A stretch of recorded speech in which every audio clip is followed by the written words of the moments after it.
to the Intelligent Idea Pocket podcast.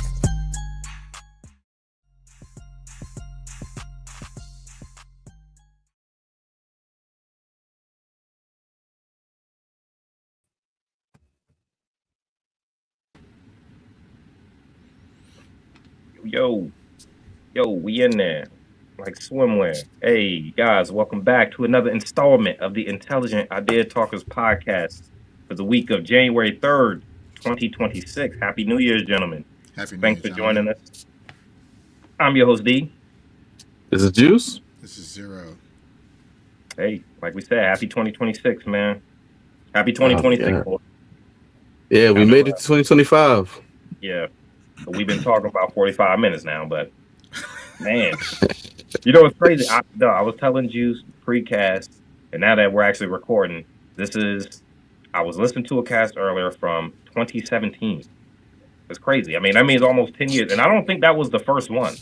I think there were casts before that. It might have been a year or two, but I mean, it's been almost at least. I didn't think we'd still be doing this later on, you know. And I guess maybe that lends itself to having a passion for it, right? But yeah, it's, you know, hey, almost 10 years of doing podcasts from that moment that I listened to, and it might already be 10. Is it 10? I'm gonna look it up, man. But Well, I mean, it's close because it was just before Trump got elected. right. So I think it was actually before 2017. And we were doing it we started like around the election time. When like did BVS probably just before the election time? I think, when did BVS come out? Because Batman vs. Superman, was it 2017? 2015. Dude, our second ever episode was on BVS, Yep. and I had to leave early, so it was only like a 30-minute episode. Yep. So, but it was almost fresh out the movie. I think we went to see it like the night before, because it was like the weekend after it came out. But I remember I hated it. I hated it when I first walked out. That first couple of days, I was like, man, I see what everybody's saying. Shit is like, well, I mean, it was good. It looked great. It looked good. It had the potential to be just one of the greatest superhero movies we ever saw. And there were certain moments that lived up to the hype, but overall, I think they failed with the Superman character there. You know what I mean? And they Superman didn't character? add Wonder Woman. Yes, because No, they didn't need that Wonder Woman. The Martha thing sucked. We all knew. I'm like, this is how Batman beats him. I still don't care about that. They spoiled most of it. They shouldn't have had when Batman blocked the kick in the trailer. They shouldn't have had that because nobody thought Batman can't beat Superman physically, but he did it, and we knew that going into the movie, and they kind of spoiled that moment for us, I think, because we were waiting for it. So men are brave, shit, you know. So whatever. But hey, man, 2015 at least. So. I was gonna say I remember actually casting with you guys around 2015, like probably later in that year. But that was very early on, and I was in like a main, I would have thinking back on that episode. I would have loved to have Frank on there to discuss your opinion on BVS at the moment, man. Like, how did you like the movie walking out of it? Me? BVS, yes. No. Yeah, because Frank, I value Frank's opinion as far as pop culture, you know, you. and you know, obviously other things. You know what I mean? But because typically I agree with Frank a lot. So, because I remember Juice liked it, and I was like, okay, I thought it was fine. There are things to like about it, but it wasn't great. You know, I thought for what it was, what we didn't have one before, and we got one. I was like, "That's pretty good for what we got." It looks pretty good. That's okay. Oh no! I just he was like Martha. I was like, Martha. I just didn't care about the Martha thing. Like I didn't care. Like okay. At this like, moment, you had to pull it together somehow. I don't know. Niggas had the same shoes. You got to find some kind of similarity. Oh, those Nikes. You did have to pull it together. I think you did.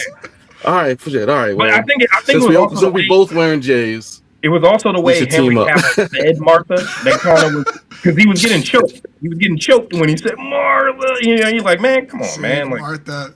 Yeah. What do you mean? I can't breathe and shit. Why would you say that name? What does that mean? It was better than Christian Bale. Your mama. If that was Christian Bale talking, I would have been like, man, I'm out totally. Hell yeah. Christian Bale's mouth always sounds so wet. It sounded like it was squeezed and started doing words. It looked like it was squeezed. Yeah. It was a tight sleep. The shit was squeezing his head. I don't know. But yeah, The Christopher Nolan movies with masks always trip me out, man. Like anytime there was a mask on somebody, it was just the voice that yeah, would come very out wet. was just like weird, right? Bane, right? Like he's like, oh, I was hoping when you would get up to fights, and I'm like, what? His voice was Why? epic though. Why do you? Why does that voice come out of that frame? That's interesting. His voice was epic, and yeah, and then because as far as we knew, it was just a mask, and like there was nothing like mechanical or Do you electrical. feel in charge? There's a voice There was no serum, modulator. right? Like I don't know, yeah, it was cool. But to this day, BVS is still one of the hypedest superhero release movies or superhero movie releases that we've had. I mean, it was as hyped as Oh, anything. Infinity War. it was an event for sure. Yeah. I mean, it was as hyped as Endgame. They had what they needed. I think they just DC let everybody down in that movie. But in hindsight, I liked it. I thought it was good. It was fine. Once I knew was past the initial shock of what happened, it was good. It was good. It's a good movie, you know. But anyway, Frank, you mentioned you had a topic you wanted to bring up. Yes. So happy New Year, gentlemen. I went down a bit of a rabbit hole the other day, and I wanted to bring this up to you guys because you guys are intelligent people, right? This is an intelligent idea talker show. It's in the title. We better be. So I feel like we're not talking about dinosaurs enough. Now, hear me out, right? I love talking about dinosaurs, actually. Yeah. So you might, but do you really talk about dinosaurs with people like on a regular basis? Like, is it something that comes up organically in conversation, or do you spur kind of conversation about dinosaurs? Is it something that you talk a lot about? Not really with adults. I might talk to my son about This it. is what I mean. No. So like, Yeah. of course, with kids, yeah, you're gonna that's gonna just come up organically. It comes up in debates about evolution. Okay. So that's leading me to my point. So generally, I feel like as adults, we don't talk about dinosaurs enough, right? So like, there's like a lot that like this rabbit hole is crazy. So there's a lot about like dinosaurs that like I knew of, and then there are things that maybe I didn't know, but then there are things that like came up where I'm like, I don't believe this. So first of all, right? Do you guys know that there are like fundamentalist groups out there that that actually believe that dinosaurs aren't real, and that they also believe that that fossils were put on Earth by Satan to test your faith in God? This is my favorite topic. And okay, so there's that, right? And then on top of that, there are people who legit like believe that, not, maybe not going so far to the religious aspect, but there's the aspect of that that dinosaurs aren't real, that fossils are fake. They're planted, kind of like the moon landing was faked, right? Like that they've been planted in order to keep people in line, right? Because one of like the oldest forms of human nature and human personality is how gullible we can be, and about how manipulative we can be on the other end. So I'll start there, and I want to know like what you guys think about like your general idea of dinosaurs. Like, do you believe in them? Do you not believe in them? Do you feel like there's any kind of credence to those other groups that feel like dinosaurs aren't real for whatever reason? Just please, anybody.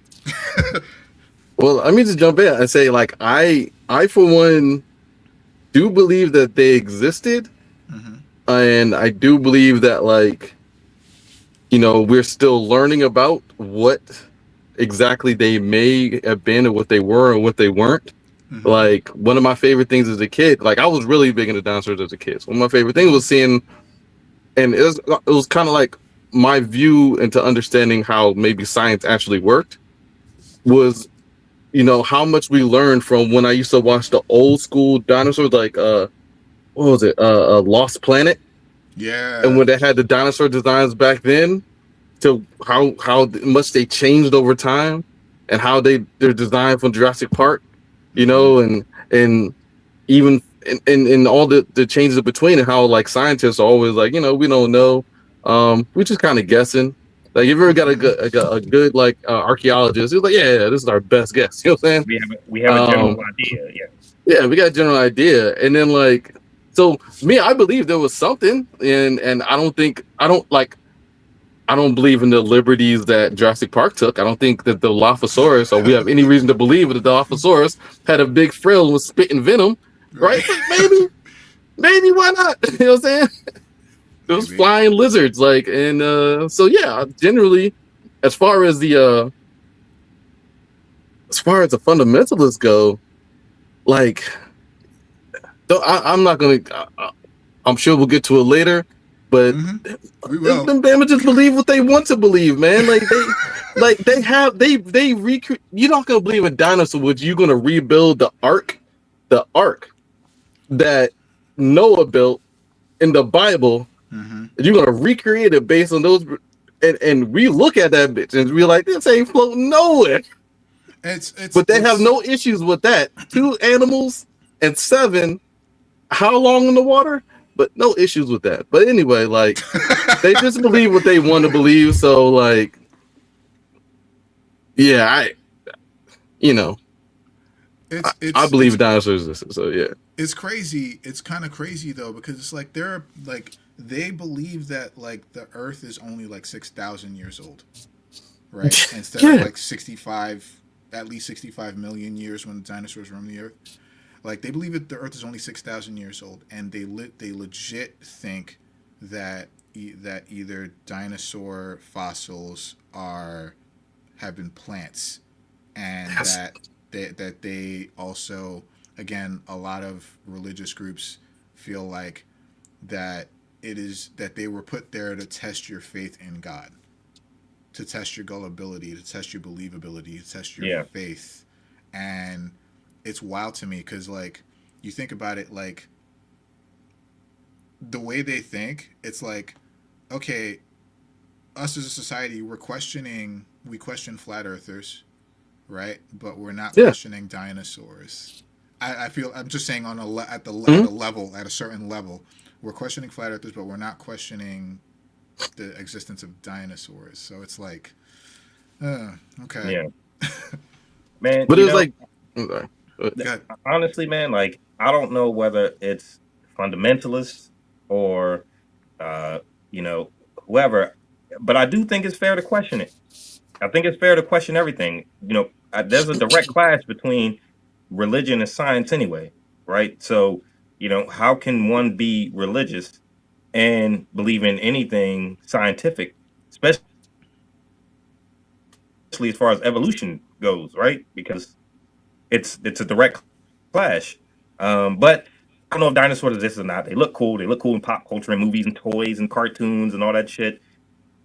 But we're talking over the span of time, man. This might go back to, like, I don't know, maybe it's more of a spiritual topic. Where do we come from? Why are we here? Right? But 65 million years, we don't know anything about anything.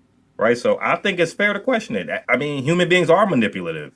And we are easily manipulated. Look at religion. You know what I mean? It's been proven. Point one. So, of course, science can be used to manipulate people, man. Like, the entire planetary structure had to change for dinosaurs to exist and then not exist. So, what happened? All science and all religion agrees there was some kind of cataclysm or something that happened, right? So what the hell happened? Right. Until we solve any of that, whether it was a flood, a meteor, because there have been dinosaur-like or monster-like creatures described in the Bible, right? They didn't know what they were seeing.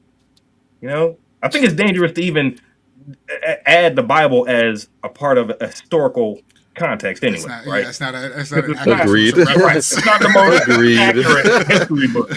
So yeah, that's But dangerous. hey, those fundamentalists would fundamentally disagree with you, D. Yeah, oh yeah, they would. Yeah, they're like They would think that no, that is the only reference for history and prehistory. In fact, they're like Frank said, they think the Earth is roughly 6,000 years old, and that like anything, they think that I don't know what they think, but like they think God created the Earth and the heavens and everything in the span of 7 days, like whatever that means, right?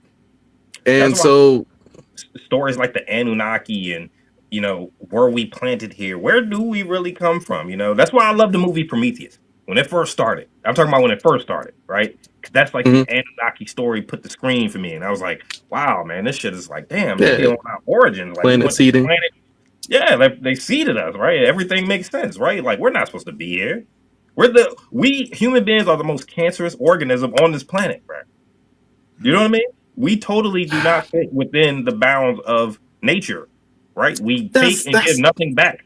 Okay, now we do because we're organisms. We do. We break down. We break down in the dirt and shit. We have a cultural issue. Our identity, like again, I've talked about it before. Like I think it was the podcast. Commerce. Yeah, the whole idea of like capitalism and commerce and like and what was it? Really just agriculture completely changed how we exist in alignment with the planet, right? And so our monkey brains got too much stuff, and then we start breaking shit. Like that's all it is. You know what I'm saying? Like, and if we want to say it's cancerous, sure. Like, yeah, like it is. Any cell that's gone. Any group of cells that starts affecting the body negatively can become cancerous. But like at the same time, it's like we are still a part of this planet. We didn't come from anywhere else. Like we got our ancestral lineage, like we got a pretty. And to bring it back to dinosaurs, that's why Frank's question is so fascinating, because all that stuff would have happened around the same time, right? Our Earth is old. It's old, for dinosaurs. 6,000 years, that's for fucking sure. Right. And I don't even understand how that's even a question. It's kind of scary, but I feel like science should be the true religion, right? If science can prove something, where something came from. I don't think so. Yeah. Okay. All right. It's tricky. There are some things. We're manipulative, and there are a lot of things that cannot be proven by science. There's a lot of phenomena in the world, like gravity. We see gravity. We have no idea how the fuck this shit works. And time. The problem with proving is it's still human theory. And time as well. Time. There's the prevailing theory that time is a man-made construct. Right. I think it's definitely a man-made construct. Like it's absolutely a man-made construct, or it's perceived. Like the passage, that's how we measure things that we can't even begin to grasp. Time. It's a way that we can wrap our minds around this overarching concept that is beyond us. Is one of those tools is time. So there's that. It's a prevailing theory. Yeah. But I'm not agreeing or disagreeing with the theory. It's just a theory, but it's just time is something that we don't understand, so we or whatever the definition of actual time is something we don't understand as human beings. So we constructed the name and the idea and the concept of time in order to be able to try to control the idea of what is happening around us, because that's what it is about: control and focus and just making use of going like insane. Our environment. Yeah. It's a useful tool. We just making sense of day and night. Like why is it seasons? Day, night, seasons, like events, like it's all man-made. It could be all man-made. Just what I'm saying. That's all I'm saying. But Yeah, I think 100%. That makes sense. 100% it is. But Even to bring it back more around to dinosaurs, right? Like, like you said, the fundamentalists believe that the Earth is 6,000 years old, right? What's the oldest civilization that we've discovered, right? Göbekli Tepe or Sumerians, right? Like, he's talking about beyond 5,000 that, years, right? So when you Something think like about that. 20,000 years ago, what the hell was going on? 30,000, 65 Mhm. million? We don't know what the fuck was going on, man. Yeah, it could have been dinosaurs. I feel like it's fair to question everything. Question religion, and question whether they were really dinosaurs, I question time. so on a level, I agree. I agree with you. I agree that it is fair to question it. Like, I'm not saying that I agree with the fundamentalists, but like, there's a lot out there that we just don't know, right? Due to the due to time, but we don't know, right? Because it was so long ago. And then there's some things that exist today, like fossils, right? So the whole thing is that a cataclysmic event happened. Let's say it was the meteor. Meteor came down to Earth.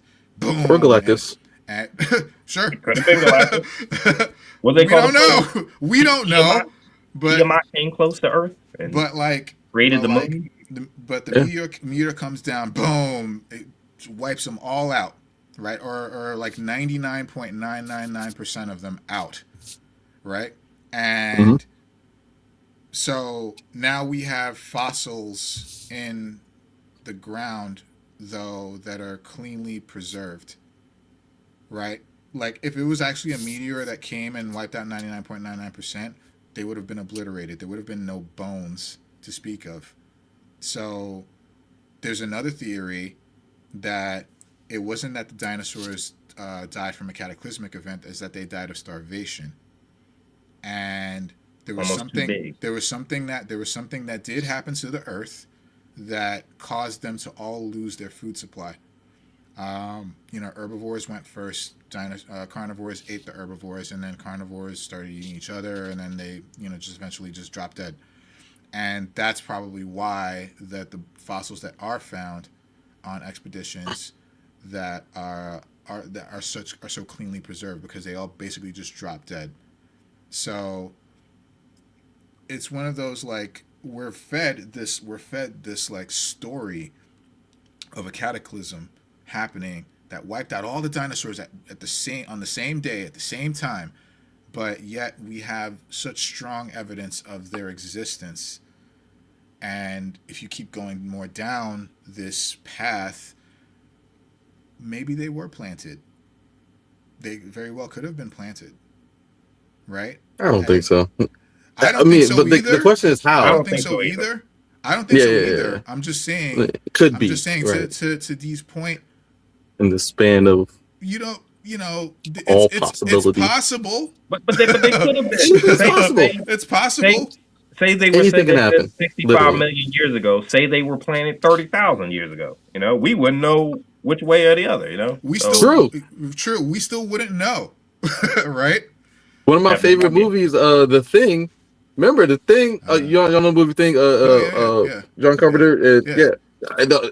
So I recently finally read the book. I forgot what it's titled, but like, so the whole idea, and they talked about in the sequel, where like the whole idea is that like this creature came down like a couple million years ago, was just stuck in the ice, ago. Right? Yeah. And like, so who knows? Like, and he got the way he got there was it was on a prison ship that crashed into the Antarctic on Earth just randomly, and was frozen there for like 2 million years, and it was just sat there. So who knows? Like if you're taking like that kind of concept, right?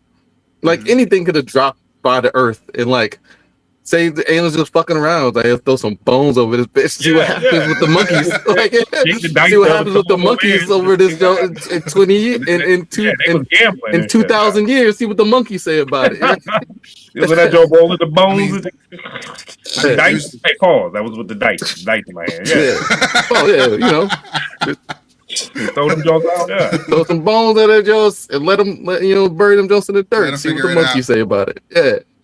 Yeah, man. We'll check on them. It's so like fascinating in the beginning, man. I love that movie at the beginning, man. I felt so disappointed when they just revealed it was a alien movie. I was like, Oh man, because like at that point the Anunnaki, like I love part that of it shit. was kind of done. You're Just like, oh, the it's whole just thing it's about just a monster Prometheus is we that, can't. like, Prometheus was like, the whole thing with the Prometheus is that, like, the engineers are like, yeah, no, we fucked up. Like, we got to get rid of all these fucking all these planets we seeded with life. No, we fucked it all up. We ain't supposed to was do that. it was So the we got to god. get It was rid the of this god. shit. It was the Even to god tie that, complex. even to tie that back into like the dinosaur theory, right? Like, I'm calling dinosaurs a theory now, right? But they could have seeded the dinosaurs. This Whoa. could have been a total experimental planet. You know what I mean? Like, Could have been science dragons. agrees that there's been several different iterations of human beings on the planet, right? Homo erectus and Homo whatever sapiens, and there's been several iterations of humanity, right? Like, and some died off, and here we are, Homo sapiens, right, with bigger brains and shit. So, who seeded those first? Like, I wonder, like, do they ever deal with the idea who created? Where did they come from? How long did they exist before they were decided to be moved on from, or they died out? Did we kill them Well, out? that's Like, where all. did our That's all. specific mixture come from? Oh, you meant us? Sorry, I was talking about Because dinosaurs. I'm like, that that's all ties back documented. into the days of the dinosaurs, right? Like you would think. It's a I mean, fascinating topic. That's all I'm I saying. mean, there's just a lot. There's a lot to it where I'm just kind of like, oh man, this is like some of this is unbelievable, but some of it is like, oh wow, It challenges maybe everything we think we know it's just about like it's more of a ourselves. devil's advocate. Yeah, it's more of a devil's advocate, kind of thing. Like maybe there's some. You some bring this up to credence most people, they say, "What are you talking about? Of course, dinosaurs exist, right?" I went to the museum. I saw. You'd be surprised. You would be Yeah, surprised. right. I honestly think. Let's I say think you people went. question stuff Let's about say You you will went be to a party. horrified by answers you get. I'm serious. Let's say you went to a party. Let's say they had a clean 100 people at this party, including yourself, right?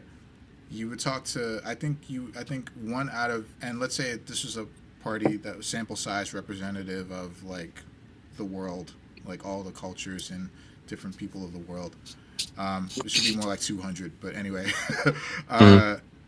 Let's say you talk to 10 people. I'm pretty sure one of those people would say that dinosaurs weren't real. I'm thinking one out of every 10 100%. people believe that dinosaurs aren't real, or they at least don't have enough knowledge into the subject because it's not talked about as adults to reinforce the belief that dinosaurs are in fact real. So I think you'd be very surprised that if you just talk to people, how many people would question that dinosaurs are even real. I think part of this comes down, I think, to like the whole idea that humans like to understand things, but I don't think that's true. I think people like to believe certain things and think that they understand things.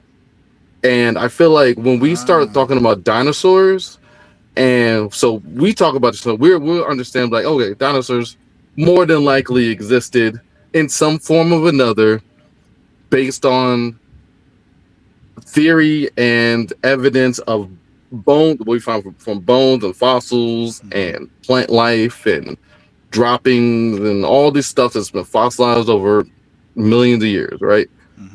So we have this group of what do you call it, like priests. We call them anthropologists, and they study these things intently. And then these priests come and they tell us what they found in this ancient bones. And then so we have this understanding was okay, yeah, that's the right way. But then you have this other class, and you have the fundamentalists, and they have their whole thing with like, oh, the Bible was whatever, divinely inspired, and God said this. So we're going to discount all of that, and they just think that they are happy believing that. That's enough for them, right? And then you got the flat earthers, right? And they have their whole thing about, I don't know. Well, I can't remember what their whole thing is, but it's about it's about the Earth being flat, essentially. Or then you got the Hollow Earthers, and they got their whole structure of like stuff, and it's like, how do you how like yeah, not yeah.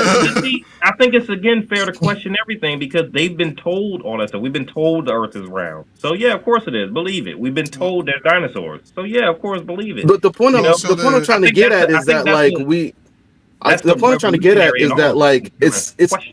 I'm trying to make the point that it's kind of important that we kind of have like a base of that there should be a source of research and understanding that we can all like point at and be like, okay, this makes sense to.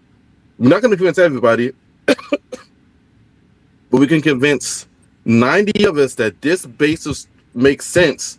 So from there, because again, if we work from this foundation where everybody's believing different foundations of what reality is and how gravity works and shit, then we're never going to agree on anything. Hence my idea of science being the ultimate religion, right? Because science would translate to any kind of culture or any kind of language. In a way, it is, scientifically but proven, it can't be a religion. no, But in a way, it is, but it regardless of can't be a or religion. anything. You know, It can't be a religion. we just talked about it. Like again, there are certain things that science cannot explain. That there are certain phenomena But that happen in this world that science can. there are a lot of things fundamentally that dissect or science can. explain. It can explain why the sun exists. It can explain why dinosaurs existed, right? You know, that's But scientists have to be okay with saying they don't know, and people who like are subscribed to science, we're okay with the idea that like we're just not going to know these things. Maybe later they'll find out. But there's people out there who that's unacceptable. There has to be an answer for it, and they got to know it. Like they have to know that you know it, or whoever's the institution is. Because if that institution doesn't know it, then they know nothing. If they don't know this niche reasoning, right? And like so, that's why like scientists can't really be that because it could come around to politics. You know, we can't be seen to even align ourselves scientifically.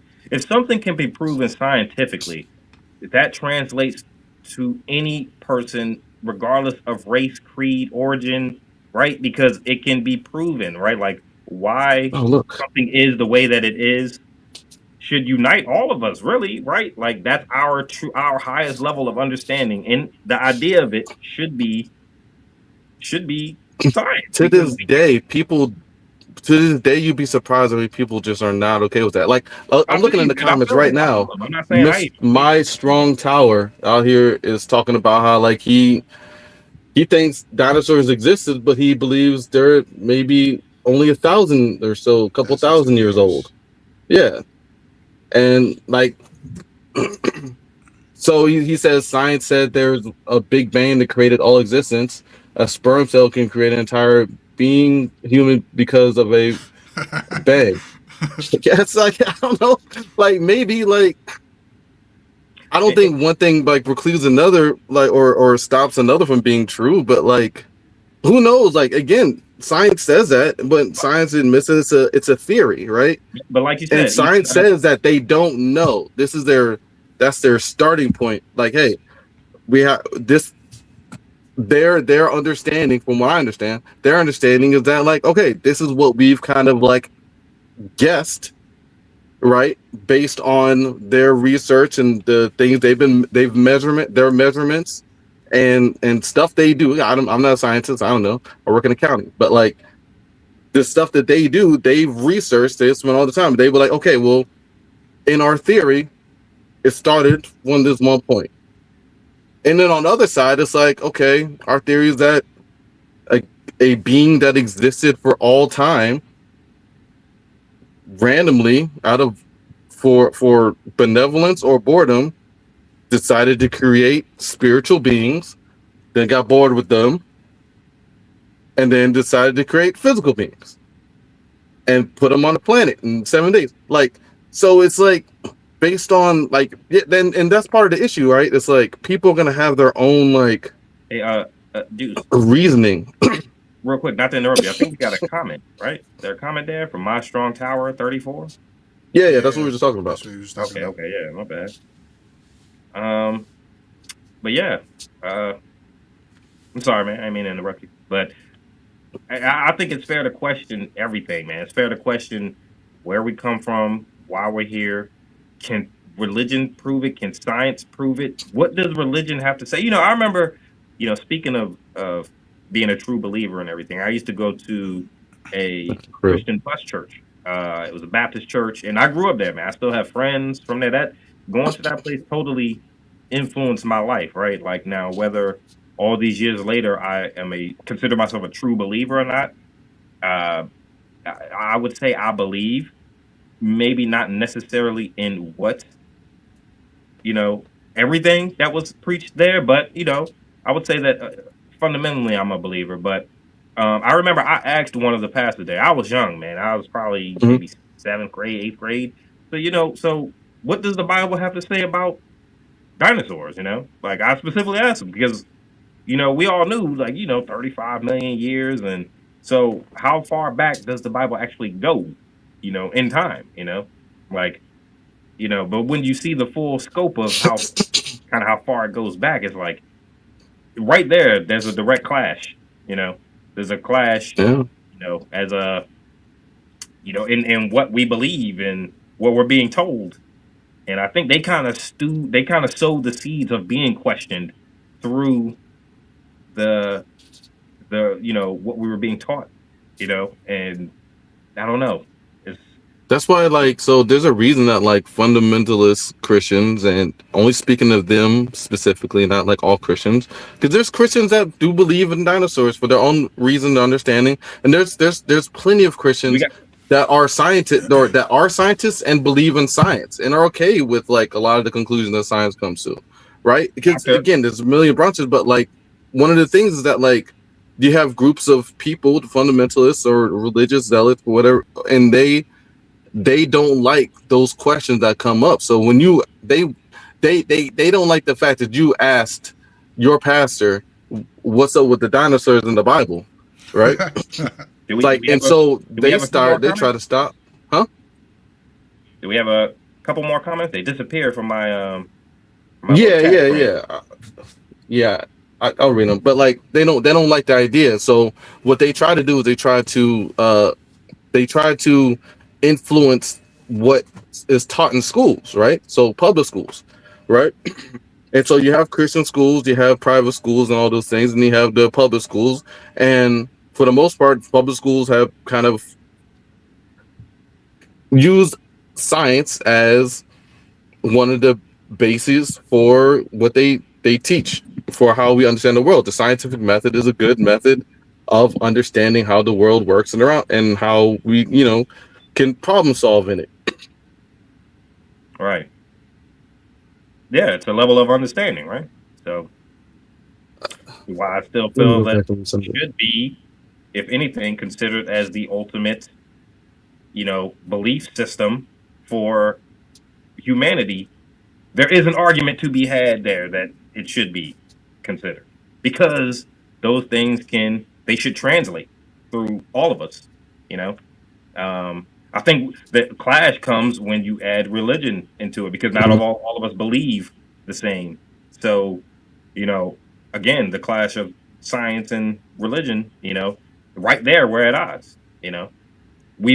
Things may be able to be proven through a scientific method, but because I don't agree with you on the religious aspect, I'm already at odds with you. So we're not going to come to a common ground on with anything that we believe because you know And that's the human. thing, right? And so, sorry, we're like totally off topic, but like No, No, go I ahead. think when it's you all think relevant. about like It's all relevant. I think when you it's think on about like topic for the most part. sources of belief and sources of like and why I said initially that people like to think they understand, they're not really interested in what can be proven. They're interested in what they like to believe and what they makes them feel them better.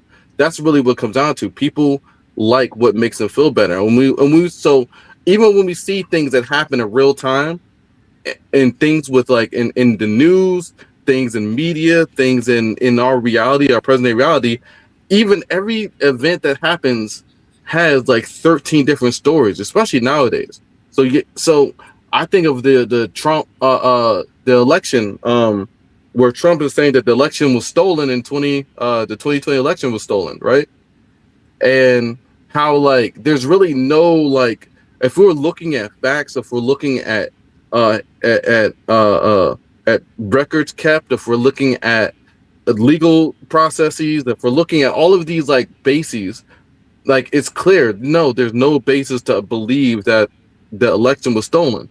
Yet there's millions, literally millions of people now who believe that the election was stolen by Joe Biden from Donald Trump in 2020, and the fact of that, their belief in that, has fundamentally contributed to them voting for him again in 2024. Yeah. Right? And why we are where we are now. And there's nothing, and there's supposed facts, there's supposed like reasons why, or proof, like what was it, there was a movie that came out, something Mules, whatever, about some guy released talking about how the election was stolen, yada yada yada. But like none of that is actually, like, every one of those things is debunked and don't line up with any of the facts that actually exist, you know? Yeah. But we're even now, to this day, we're talking about Dallasburg, to this day we're living in a place with like multiple different realities. Oh yeah, and even I think that's why movies like The Matrix were so captivating to a lot of people, right? Because it kind of feels that way, you know. The Matrix, it kind of feels, you know, whenever you question reality, I think the way to wrap a lot of people's mind around the idea of it is the movie The Matrix, because it feels like we're plugged in. But look, the reason I was asking about the comments, and I had to follow this, because Dr. CKM. Not sure who that is, but thank you for watching. Dr. K. Okay, Dr. K. Science is not about proving truth. It is about providing evidences to support hypotheses or assumptions. And I agree. I agree with that. I saw that flash on, and that's why I wanted to address that. But I agree. It's not about 2,000 mules. But if the truth can be proven with science, then how can we not believe it? You know? If it can be proven with science, then there it is, right? Then that becomes a fact. There's a stronger. It should become a religious fact, though. You know, there's a stronger case for belief. I don't know. There's a much stronger case that can be made for believing in said thing if it can be proven scientifically. Sure. But again, right. That's all the idea I'm trying to get to, and I wanted to make sure I address that, man. Just to, you know, because I don't believe it should be either, even if it sounds like I'm trying to argue for it. But again, science is not capable of proving everything. No. Which is what religion needs to be religion. Good point. Like, that's the difference between religion and science, right? Religion needs, like, when was the last time you asked your pastor about something? He was just like, I don't know. Yeah, you gotta have an answer for everything. Or like, if anything, you'll get the you know, God's mysterious ways, or whatever the phrase they use. Like, God works in mysterious ways. Yeah, that's the closest you'll get to the I don't know. Like, I don't know. Like, you'll get God works in mysterious ways, but like they're never gonna be like. But even that is saying that there's a plan. God just hasn't deemed you worthy to know it yet, right? But there's never this is unknown. Yeah, there's not. You're not gonna counter that in a religion. You have to have an answer for it, and well, not even an answer, but just a response, because I don't think they know either. You know, I don't think they know. When I asked that, but they believe that God knows, and therefore that God has an answer, and it doesn't matter if they know it, because they think that the answer is working, is happening right now. Yeah, faith is the answer. Yeah, exactly, like that. Faith is the answer. Yeah. All right, so in the comments, I like to address when people come at me. My Strong Tower 34. Do we know who that is? Is that one of that? He's a friendly viewer. Okay, hey, yeah. Thank you for watching. At Derek, friend. I think depending on what it is, it's merely coincidence if science just happens to line up with facts. I don't know, because science proves something is a fact. So if science lines up, if it's a coincidence that science just so happens to line up with the fact, how can it be a fact if it wasn't proven scientifically? You know, Well, here to his point, talks about where are gravity, you right? getting the fact from? Like Then? gravity is a fact, right? It happens. It works. It's We have ways of working around it. We have ways of changing, but it's never. I don't. As far as I'm aware, there's nowhere where it's not happening, right? So gravity is a fact. We have theories that explain why it may happen, right? And we have ways of simulating it. But as far as like making our own actually the way it is on the planet, and as far as the way of actually reproducing it, like there's, as far as I'm aware, we're not able to do that. Now gravity is a fact because it happens everywhere, but again, science is at a loss for how this thing actually is, you know. Like we can use centrifugal force to simulate it. We have other ways to, but as far as what it is, like, and how it works, and I might be wrong. Maybe science has figured it out. The last time I looked at it, and it's been a while, but it's been so mythologized, and I still don't think we understand it. I mean, look at the movie Interstellar, right? We like pop culture. They went to, gravity messed up everything. It messed with time, space, religion. So gravity is the ultimate trump card. We don't know what the hell that shit is. Like, we couldn't make it. If we could make it, we could make gravity drive engines, and right, in theory. We don't even know what that means. Elon Musk would already be a trillionaire if we could reproduce gravity. You know what I mean? He'd already done it. I know that's a hot button. Hey, I try to get a reaction out of you every time I mention his name. I don't think the money. Don't do that. I don't think the money is in gravity. I think the money is in energy. Yeah. Sustainable energy. Like infinite sustainable energy. I think that's where the money's at. Mm-hmm. That's something we absolutely haven't figured out. We're probably not even close. But I wouldn't even know where to even begin. Or safely. And safely. Yeah. Right. But now, honestly, I feel like nuclear is like a way to go, but it's dangerous. And unless we get these AIs working properly to regulate that shit, man, it's even then, man. Yeah, that's gonna be a long while. It's gonna be a while. We'll be long gone if they even. One of my favorite stories in Asimov, though, is like this is total off topic. I don't know, but anyway, one of my favorite stories in Asimov is about it actually, in a way, it does kind of line up. I forgot the name of the story, but in iRobot, it's a bunch of short stories, and one of the short stories is about the guys whose names I forgot. They're setting up a space station that has to perform a task, right? And the robot, so the guys set up the system, they have this task performed, they have to keep this I can't remember exactly what it is, but it's like a laser. They have to keep something targeted at a certain place at a certain amount of time at a specific time all the time. Otherwise, shit goes wrong, money's lost, people die, yada yada. It's a terrible thing if it doesn't work. And so they have this robot that comes out that they're supposed to train to do it. And this robot kind of has I can't remember if it was a default or an error or something when they set up. But the robot is telling him, like, how did you get here? How did I get here? I don't believe you made me. There's no way something like you could make something like me. But I will, and long story short, the robot performs this task because in its way of understanding its place in this space station and doing this task and its purpose and being, it regards the station as like some kind of deity, and its religious task of faith is to perform the task that they needed it to do. And so the robot was like constantly taking jabs at the man, talking about how like inefficient he is and this fleshy body and all this stuff. But ultimately, the robot was like, all right, get out of here. You have to go. All right, sorry to see you go, but you got to go because I have to perform this ritual, right? Like ad infinitum for the rest of eternity, because it is the religious, righteous calling that I have been put on this planet for. And like, it's an interesting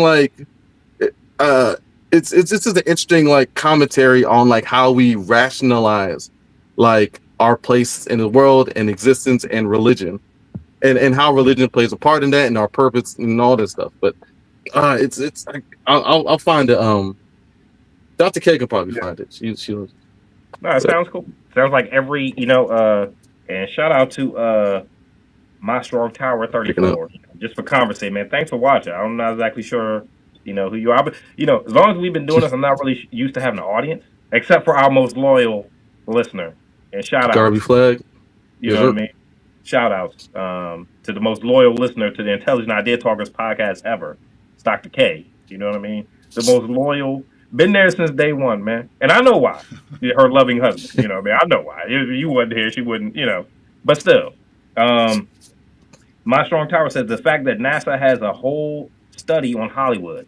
And Studio. Going back to your point, Juice, is like, I think, why would they not? Like every fantastical idea that we could have, why would you not explore AI if you're NASA or any other government body, right? Because you see the benefits in it, right? Why would you not study ion drive engines?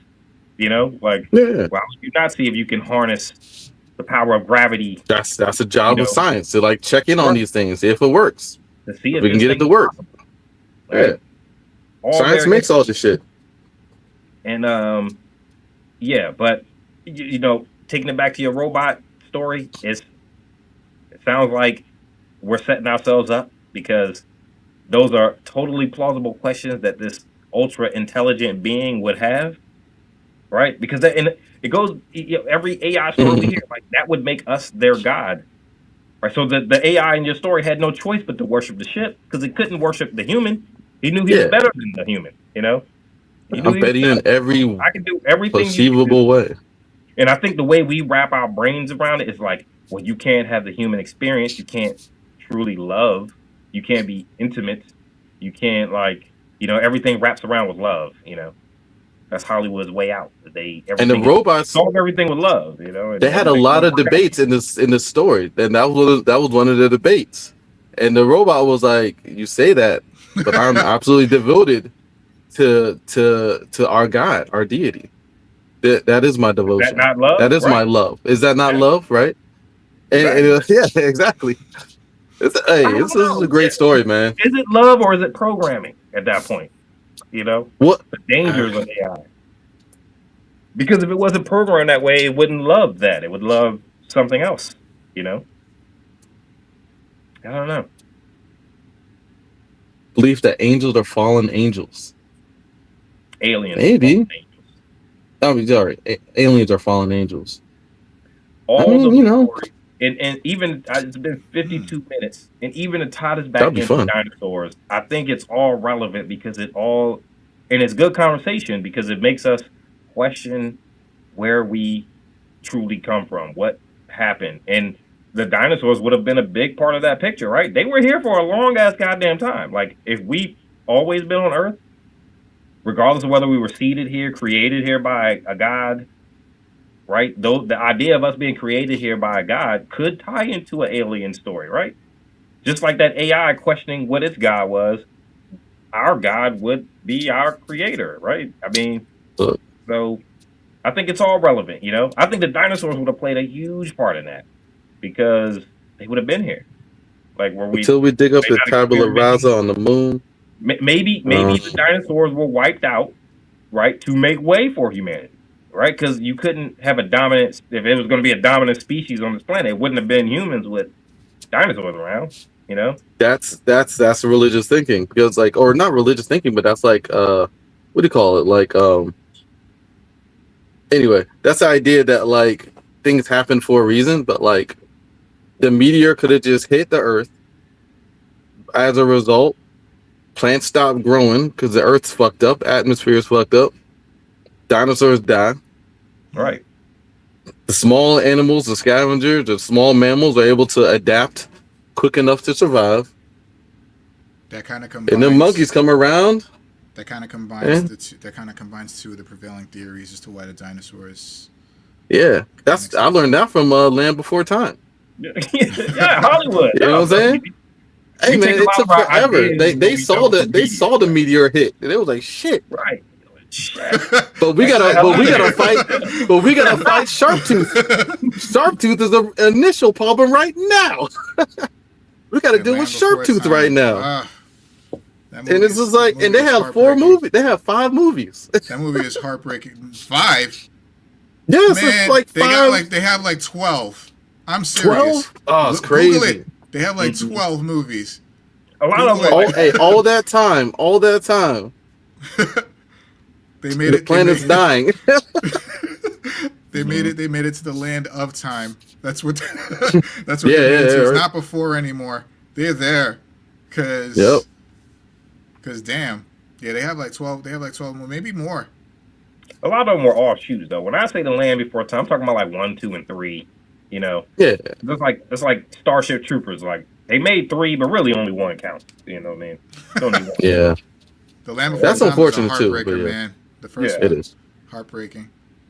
Littlefoot's mom when she died. Oh, Dog, bro, like that's the thing, man. Like Disney, I don't know Was what they were Raven doing, but they Four were Time- like setting us up for our parents to die or something. Like, Yeah, like the every Land Before Time, like Disney, they had Bambi. Bambi. Bambi was Was a hitter. Lion King. Hey, the way Mufasa Bambi walked back fall- and was at looking for mama. What about the Fox and the Hound, man? Fox and the Hound, man. That a one was classic, too. really sad. Jesus. That was really, really fucking sad. I don't think the Fox and the Hound was as mainstream as it should have been, because that was you're right, that was a high bar. Right? We We That all was know good. it. Fox and the Hound was good. But you know the story, and That it's was a like, test. oh, I can't. Like, Damn, my heart goes out. it was heartbreaking. And I don't know.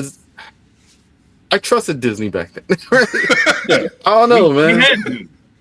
We There had was something to, right? about childhood, man. We saw that shit. It was like, damn, that's fucked up. You know? I don't know. Anyway. Lion King, Mufasa came a little bit after that, you know? Yeah. But yeah, it was still it was traumatic for us, man. Like, There was another one. oh man, like you could go down the list, man. It's a ton of them where like the father passes on and the son takes his place, and or the daughter, you know. I mean, Up was another one that was kind of one of the more recent heartbreakers. But yeah, man, I would always think back to Bambi, Fox and the Hound, Lion King, of course. Bambi is the saddest one, but Yeah, yeah, definitely Land Before Up was Nah, like I think Mufasa was the saddest one, man. That got me. That got me like all the way. Even to this day, yo. To this day, I watched Lion That King one with got me, Talib and man. Aquila recently, and like, it's a tough scene even now. It's They're tough, all, man. It's like he tried so hard. Like he tried as hard as any father would. Any father worth their salt would, you know. And it's Yeah. like he tried know, so hard. you thought And there was it a chance It was all to this day. planned. To this day, you thought there was a chance that Scar would save him because Scar loved him. You know what I mean? No. Like, even in No, the he didn't. animated show, Scar he cared was a about him. psychopath. He cared about No. him. He was just jealous of his position, and he saw may a have chance cared. to. He may have cared about him. He may have cared about him. cared. But no, Scar didn't. Oh, yeah, Scar he wanted loved that him. throne. Scar I wanted think that Scar throne. Like, loved what do him. you I think mean? they did a good job of showing that Scar did care. He was just he loved him, but he didn't care. He wanted his position, and he was going to do whatever it took to get it. You know. Well, you know, to kind of to your point, I feel bad for Scar. I do, because like his real name isn't Scar; it's a nickname. His real name is Taka, and it literally means garbage. It means trash, and they treated him as such. Mufasa isn't even his real brother, and they treated Mufasa like the next king. And it's crazy how, like, you feel bad for Scar, but there was no love lost. Scar no hated him. Justification though. You know, I 'Cause he hated black. the live action. I Right, didn't hate the live right. action. I just saw the comment, right? Because you're the darker lion, right? Mufasa's coming with his golden brown, Yeah, you know golden what brown, I'm prototypical lion look. You know what I'm saying? And Scar was the actual, like, true heir to the throne. And he gets passed over. It's like, what? Damn. It was hard. Hold on. Where'd you get the story? The what? Where'd you get the story? Oh, Where did you get it? That was Is it a from movie? No, that was Mufasa. Do you see the Mufasa movie? No, I didn't. Yeah, it was from that. Oh, they did have a Mufasa movie. Yeah, the Yeah, live yeah, action. they had one. like a whole separate live action. Yeah, That was recent. love how- Like, Yeah, that was like 2 years shit, ago. I totally forgot that existed. I didn't see it. Yeah. Okay, I'm gonna check I that liked out it then. better than Lion King, the Lion King live action, because it's hard to remake the exact Lion King. The animated just so ingrained in your head as the original. But Mhm. I'll tell you that Scar looked. The one thing I loved about both of those movies was the way Scar looked, because he just looked menacing. He looked scary. Like in the Lion King when he was standing behind Mufasa, and he's like talking to him, and you could tell like Scar's like edging toward like I'm about to kill this. Not Mufasa, but no Simba. Standing Mhm. behind Simba, and it's like, yo, Simba, get away from that motherfucker, man. Get away from him, man. Like he looked menacing in that. Did you see Lion King? Yeah. No, I didn't see I haven't seen any of the live action Yeah, ones. you gotta watch those Jones. Yeah, they're worth watching because they look so great. But it's always weird seeing a lion talk like a real lion talk like a. That's Hey, that's not the K's problem. Like she's In the always anime, like, it I don't do translates talking animals. Yeah, it just translates like- better as a cartoon. It's always hard to get her to see though, like movies like that, because she's like, those animals talking. I don't really care. It's hard I to don't get wanna see it. a lion to emote, Yeah, sadness. that was the biggest Mhm. problem. Yeah, Yeah. you could skip the live action Lion King. You could skip it completely. I'm gonna watch I think Mufasa. it's I'm gonna watch the something like Mufasa movie. Avatar. Mufasa, Just so I can see Mufasa the was story. better. Mufasa was better, Uh-huh. but it still suffered from the same problem. See it Yeah. just for just Talking for the animals. beauty of the movie, like those wide angle shots with all the animals and and the king. Like it looks great. Like, give me an anthropomorphic animal. I'm cool with that. Like, I would've that's cool. loved to Let's see go with some anthros. Mhm. Like, they don't have to be actually like feral beasts with like good diction and shit. Like, Yeah, like the hyena looked like a hyena just walking. But the one thing with Scar is because he was so dark, he looked scary. No, dead ass. No, Frank, did Scar not look menacing? Were you not scared of Scar in that joint?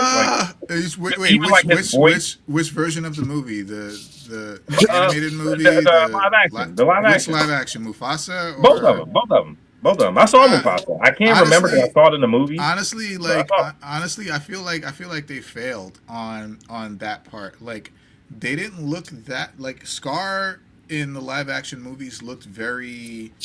He looked like a lion that wasn't fed well, right? Yeah, Like- he did like, look mangy. again. Yeah, But I think that was exactly. on Like Mufasa, and again, Mufasa's coming around with his like golden brown hair, and They it's wanted like to physically flipping his hair, translate you know, like that- all over the that- place, that and worked. with his deep voice, and it's like okay, like you're just a foreigner who just came into this family by accident, and like they had a son, and because their son just needed a little more time, a little more nurturing, he could have been the king that they wanted him to be, but you come, you just like step in place and fuck Taka, fuck trash. wait, so you're telling me that Scar was really the rightful king? Scar was actually the biological child of the it wasn't like the king of the overall jungle at the time. Yeah. But But like it was like a The Rock, sect. Castle Rock. They It were was like on. a sect. It was like a sect of that region where the Father was, king like, was his adopted in. father. The king was his father, and Scar was the biological child of this lion and Oh. the mother. And then Mufasa, I'll let you watch the movie. I'm not gonna say how it Okay. happens. Yeah, but I'm gonna watch it. Mufasa basically happens upon them by accident, right? Like he Oh happens my upon them God. by accident, and then he just takes over. They look at Mufasa like, "Hey, you look strong. You look strong. You look like a lion, right?" But Like, also it's think of it in the same vein. What? Story And Wicked. then- It's like a challenge on what you know of the story. Mhm. So like this is kind of like a what if almost kind of No, thing. I'm No, just thinking about well, that because line as far as that we know- Scar as always far as we says, know I was that the movie- rightful king. he And I was like, was the oh, I thought he was just rightful talking shit. king. No, he But it was turns the out he rightful was- king. What? He was That's the As far as we crazy. know, to that movie, Mufasa and Scar were brothers, and then that movie came around and challenged. Mhm. that. They became Yeah, they brothers. They became brothers in arms, right? Like they became brothers in arms. They weren't. They were teamed not up to fight. biological- They weren't blood brothers, right? Until Like, they that were- movie, they were, in the animated, they were brothers. You know, in Lion King, they were brothers. And then Mufasa came out and said, nah, they found Mufasa. Mufasa was adopted in, you know. I gotta watch that again too. Because I only seen it the one time in the theater. I mean, hey, lion politics and shit. You know what I'm saying? Yeah. All those live it's the survival of the fittest, yo. This is all written. This is all written by humans. I know we're gonna touch on. Don't forget. Touch on. Hey, real shit. They just killed Scar. Like, I know Mufasa probably would have killed Scar if it was actual lion politics. But yeah. I hate all these live action movies that they're doing now because they're doing a live action Moana, and all these movies suffer from the same thing. That's crazy. All these movies suffer from the same thing. It's hard to emote with the animal, right? So like you're watching Little Mermaid, and Sebastian's supposed to be talking. It's like a little goddamn crab just crawling across the ground, and like it's hard to, even though Sebastian was low key racist because he had big ass lips, we knew what color Sebastian was underneath that red and shit. We knew he wasn't just a red crab. That my Sebastian was black. Had a Caribbean accent, Jamaican and shit with big ass lips. But at least he could emote, and say something, That's true. And you believed him. So like these live action movies, I think Disney's kind of shooting themselves in the foot a lot of times with these because they just don't translate. They don't. Wait a minute. Big ass lip though. Wait a minute though. I mean, don't forget to add to the racism. Remember, Ariel was also black, right? And remember all the shit that Disney got for not only casting her as black but the hair, right? And it's just like, man, that's like when they first held up the lightsaber. When Finn first held up the lightsaber, that's what that shit was compared. People were pissed about Ariel, bro. It was bad as shit. I remember reading, comments and articles about that. Like they were mad. This isn't the story. Fuck that. I didn't see it. I didn't see it either. You might not be a live action guy. I saw it just because of Disney. I do prefer animation. Yeah, like, I just prefer anime. I love CGI. I love 2D animation. I like all that shit better than. So yeah, give me a good animation. I'm all in. Give me a good story in that. It's hard pressed to find anyone who's seen a live action Disney movie that was made after an anime that said the live action was better. I don't think there's many people because I don't know. I think it's easier to connect to the animated ones anyway. I would argue the Jungle Book. I would argue the Jungle Book. The Jungle Book live action was better than the animated one. But the thing is, the Jungle Book story is such a classic story. Like maybe the Jungle Book. Yeah, I'll give you that. I totally forgot about that one. Yeah. The Jungle Book was their first. Wait, you talking about attempt. Even though the orangutan still looked weird, like a big monster. You talking about the one with Brendan? What's his name? Like Louis in the live action. The guy who played Bruce Lee. Am I tripping? No, not that one. No. The one that came out more recently, like in 2014. Oh, they made another one? Yeah, dude. It's really good. It's really good. It was their first attempt at these live action movies, and that's where the Lion King and such came from. Beauty and the Beast. The Jungle Book. Beauty and the Beast, right? That too. Right, the Jungle Book was their first attempt, and it was very successful actually, and that's why they kept making more. So okay. And then I think so I think Jon Favreau directed the Jungle Book. He directed the Jungle Book, and then he went on to direct the Lion King. I think he don't miss. He missed with the Lion King. And he did that. Yeah, and Iron Man 2. I actually didn't mind Iron Man 2. I liked it better than 3. Jon Favreau a lot more than I distrust him, though. I liked it better than 3 as well. We're in good hands with the Mandalorian and Grogu with Jon Favreau at the helm, I think. Right? I think you could have a lot worse people at the helm. Oh, Maleficent, yeah. Beauty and the Beast, Jungle Book. Yeah. I did see Maleficent. Maleficent was really good.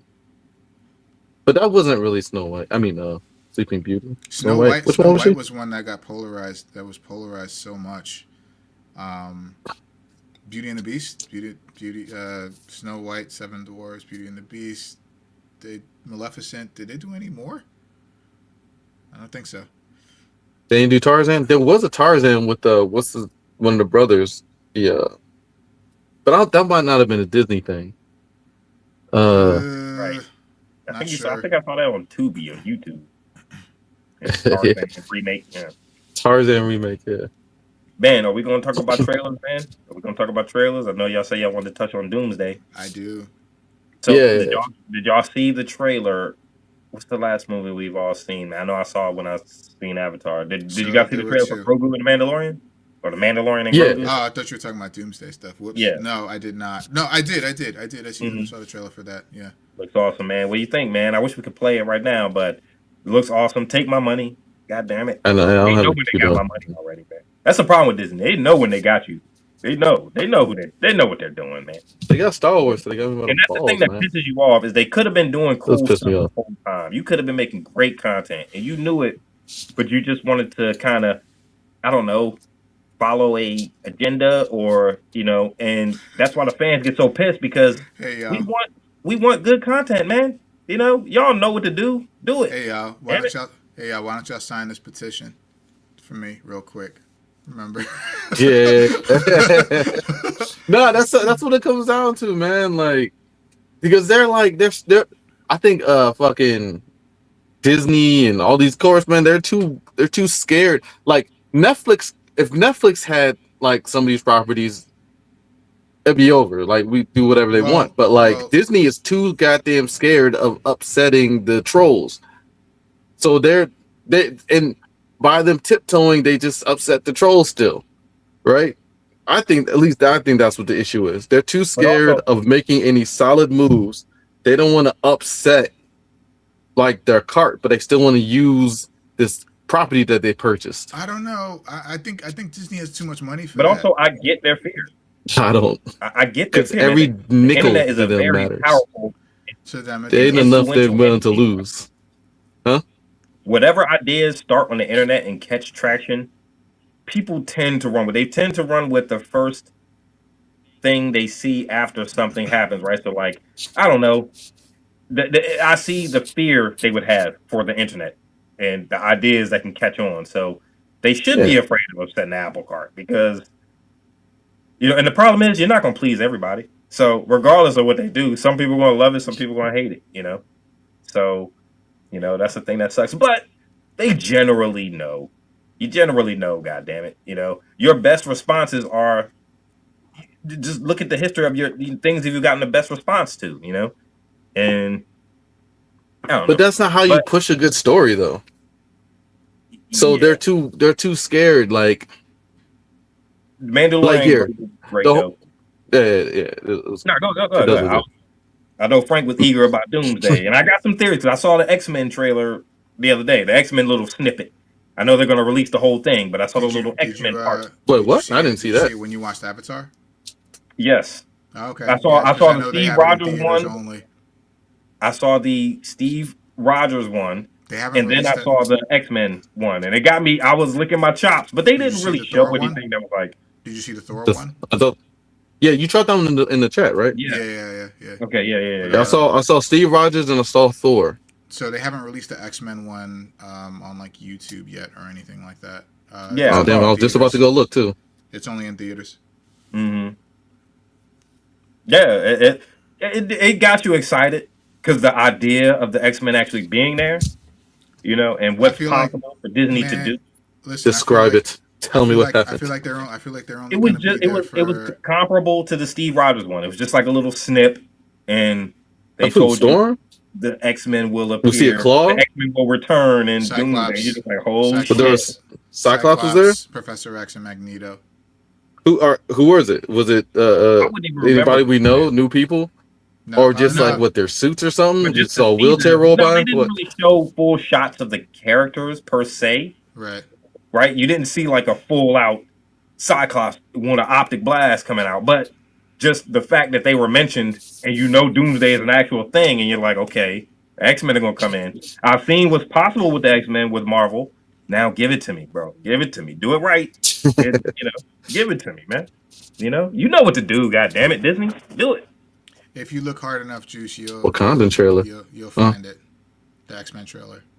If you look hard enough, you'll find it. It's been leaked. I heard they're supposed to release a full trailer. Is that right? Coming up? Yes, Super Bowl Sunday. Yeah. Full trailer. because the actual movie comes out in, is it December? Did they say? December. Yeah. Ugh. Man, they're starting the hype train already. I feel like Ugh, it's going to be such never a mind. I'm nostalgia not. dump, though, because I I don't hate trust seeing Disney like right fake now. trailers. I don't trust Disney right now to give us actually, I haven't trusted them 100% since Spider-Man, right? The last Spider-Man movie.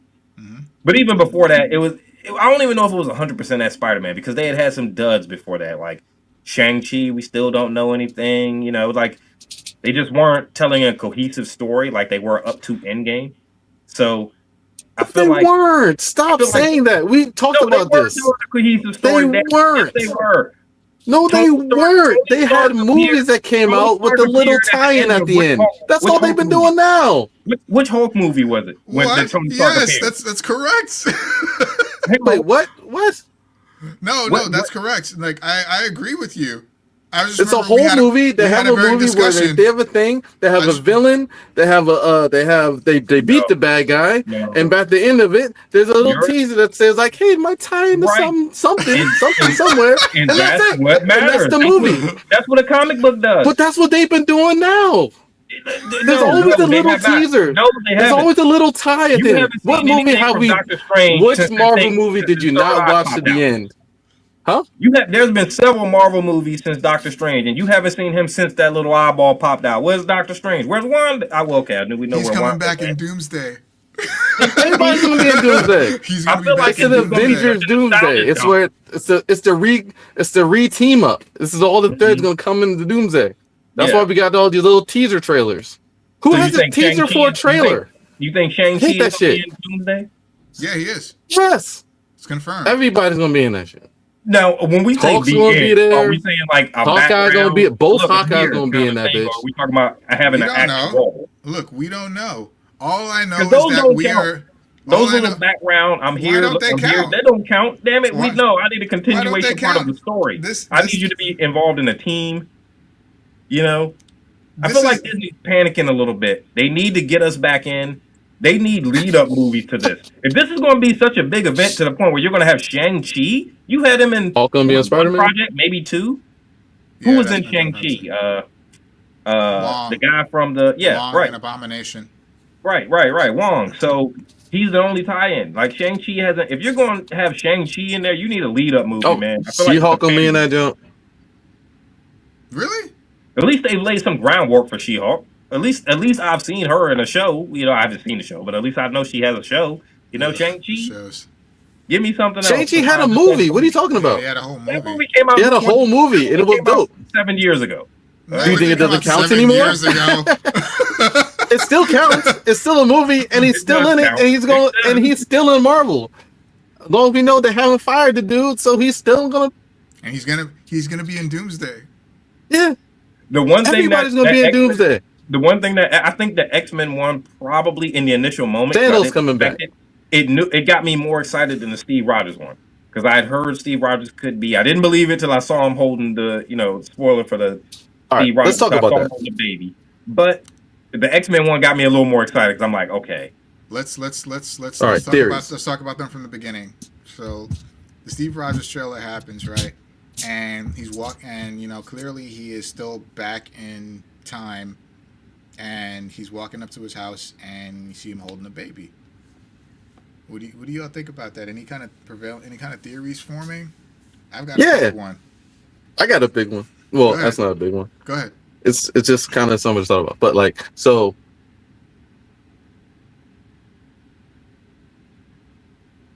he's in another universe.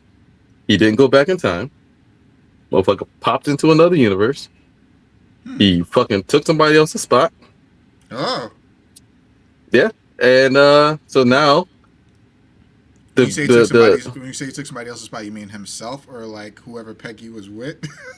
Yeah. The second's even more diabolical. Damn. Bro, how do you compete with this nigga? Super soldiers this How do you ass. compete with this dude? Like, I'm sorry, bro. Like, look, your romance is over. Like, Steve's here. But so he slid in that jump. Him and Peggy got down. Like, I guess he may have still went back in time, but I don't think it was his universe. That's that, and that would explain the shield. That would explain the why nothing really changed. That would explain like nothing changing at all, because I don't care what you say. If you're back, if Steve Rogers is back in time and some shit goes down, he's not gonna ignore it, right? 100%. So that's my theory. Yeah.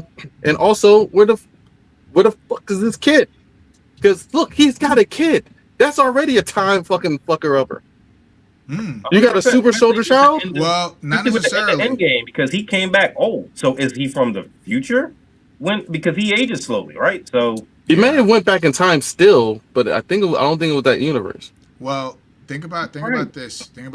So him having a kid is not so much of a time fucker upper as you put it, because in Winter Soldier, if you remember that video, the video that featured Peggy, she said something about her husband and 2 children, and it was confirmed by the writers of Infinity War Endgame that husband and that she was referring to was Steve, and that the 2 children were their kids. So this is supposed to happen. Oh, okay. Well, that bombs my theory. Oh, damn. I don't know. I think anything's on the table. Yeah. I think anything's on the table. Wait. So that means, wait a minute. Dimensions and shit. Am I understanding you right when you're saying that? Wait, Peggy was talking about her husband and 2 children. And so when Steve went to the museum, right, to see, because he went to the museum and he there was a video of Peggy on like one of the screens talking about her talking about Captain America, and she said something about her husband and 2 children, but she wasn't going to say that it's actually this guy, the same guy. So that was later confirmed to be Steve that she was talking about, and that those were their kids. So my question is, so every time because he spent a lot of time with her when she was dying on her deathbed. That Steve did. See, blah, blah, blah, blah. Now you're shaking my. Come on, man. Stop saying that. Wait, that's Steve? Yeah, that's what I'm saying. Like, that was just, anything is possible. I'm lost. I'm lost. Come on, you guys. Come on, guys. Get there faster. Come on, you guys. I mean, you gotta get there. Even at the end of you guys realize. Okay. So if he's knowing that, how did he get to that age? You know what I mean? He would have had to been hundreds of years old at that point, right? 100 years to Steve, just even without being frozen in the ice, wouldn't have been the same as 100 years to a regular person. He's so old. Real quick, probably still strong. Real quick, it wouldn't have been the same as Sam. Real quick, to that he went back in time. Okay, let's crop out the universe theory for a second. But he went back from already in time. His already aged. He was already aged. He was already aged. However, and you also know, I do get or that. maybe you don't know, but the super soldier serum wears off over time. But he was old as shit at the end of the game. Yes, but he was maybe. He was already 100 years old when he went back in time. Didn't wear off on Bradley. It didn't wear off on Bradley that much. Bradley was still pretty strong. Because Bradley's was the first. Bradley's was the first, and Bradley's was Black don't crack. Pure. Black don't crack. I know. I got you. That's all you got. Yeah. But come on, guys. You Wait a minute. All right. So I'm thinking that, like, you guys do understand that there are 2 Steve Rogers running around. So then why show us the same? That's what I'm saying. So because wait, if there's 2, that means my multiverse theory has got to be correct. There's some credence to it, but I don't think it's exactly what so you're who's thinking. So let's say we have Steve A and Steve B, right? Let's call Steve A the one that we've been following, right? The one that eventually loops back in time, and then Steve B, and then Steve B is the one. No, that would be the same guy. Let's say Steve B is the one that we assume starts the time loop, right? So Steve A goes back in time after the events of Endgame, right? And Steve B is now the one that we would have been following through the events. Right. Of Yeah. the, Yeah. I'm what you want. So he goes. So since the first Avengers movie, let's say that's the starting point. That would be a good starting point. Since the first Avengers movie, we've been following. We followed Steve A through that entire journey, all the way up to Endgame. He goes back in time, and then he lives his life with Peggy. Steve A lives his life with Peggy. He has the kids. He does whatever, but he knows that there is a point in time where he and his doppelganger coexist. He already knows what's going to happen. He chooses not to interfere, because if he does interfere, if he does help out in the Battle of New York, if he does help out in the battle at Civil War, if he does help out with Infinity War and Endgame, it's gonna fuck everything up, and he doesn't know how bad it could work. Especially him being an old guy, right? he doesn't want to touch anything that would destroy the time-space continuum, right? To maybe his theory or whatever. So Steve B is doing all the Avengers stuff that we've already seen Steve A do. Steve A lives his life throughout. Him and his doppelganger meet, and his doppelganger's doing all the action stuff, and he's chilling, but he is still coexisting at the same time as Steve B. Let me also put another point to you. It's going to make your head spin a little bit. In Civil War, when Peggy dies, and they're at the funeral, and they're carrying the coffin, right? There are six. I believe there are 6 people carrying the coffin, maybe 7. But whatever the case is, there's one person that we can't quite see their face. That was confirmed that was Steve. That was Steve A. Oh wow! Carrying. He had to go and make it to, and that was confirmed. It's confirmed that it's Steve A. helping to carry the coffin. And while we're following Steve B at this point in time, Steve B and Steve A are both carrying the coffin to Peggy's grave. So during the events of, I would say, once Cap got unfrozen, there was a point where Steve A and Steve B coexisted in the same timeline, and they were doing the stuff. Steve A already did the action stuff, looped back in time, met up, and now Steve B's doing all the action stuff, and Steve A is saying, like, I'm gonna let you do this. I'm gonna let you rock, because I know how this ends, and if I interfere or if I step in, it's gonna mess things up even worse. So you got this, because it's me. I got this. So sorry, that's cheating. Yeah, I feel like that's like a retcon Fate don't wait. thing. Well, Fate don't work like this, man. Look, I didn't write the stuff. Because I feel like it'd be this is what happened. infinite loops, and we just start back over and then play back and then do it again. Not unless something changes. Not unless something. All right, we'll see. We'll see what happens. Not unless something changes. If something changes, then the loop gets cut. I will say this about the whole thing. It sounds very interesting, and I would love. And now that's why we get so mad at this. Cool. Because if you can think of that, Frank, why can't these executives in these minds? No. I'm saying this is what's been confirmed. This is reported.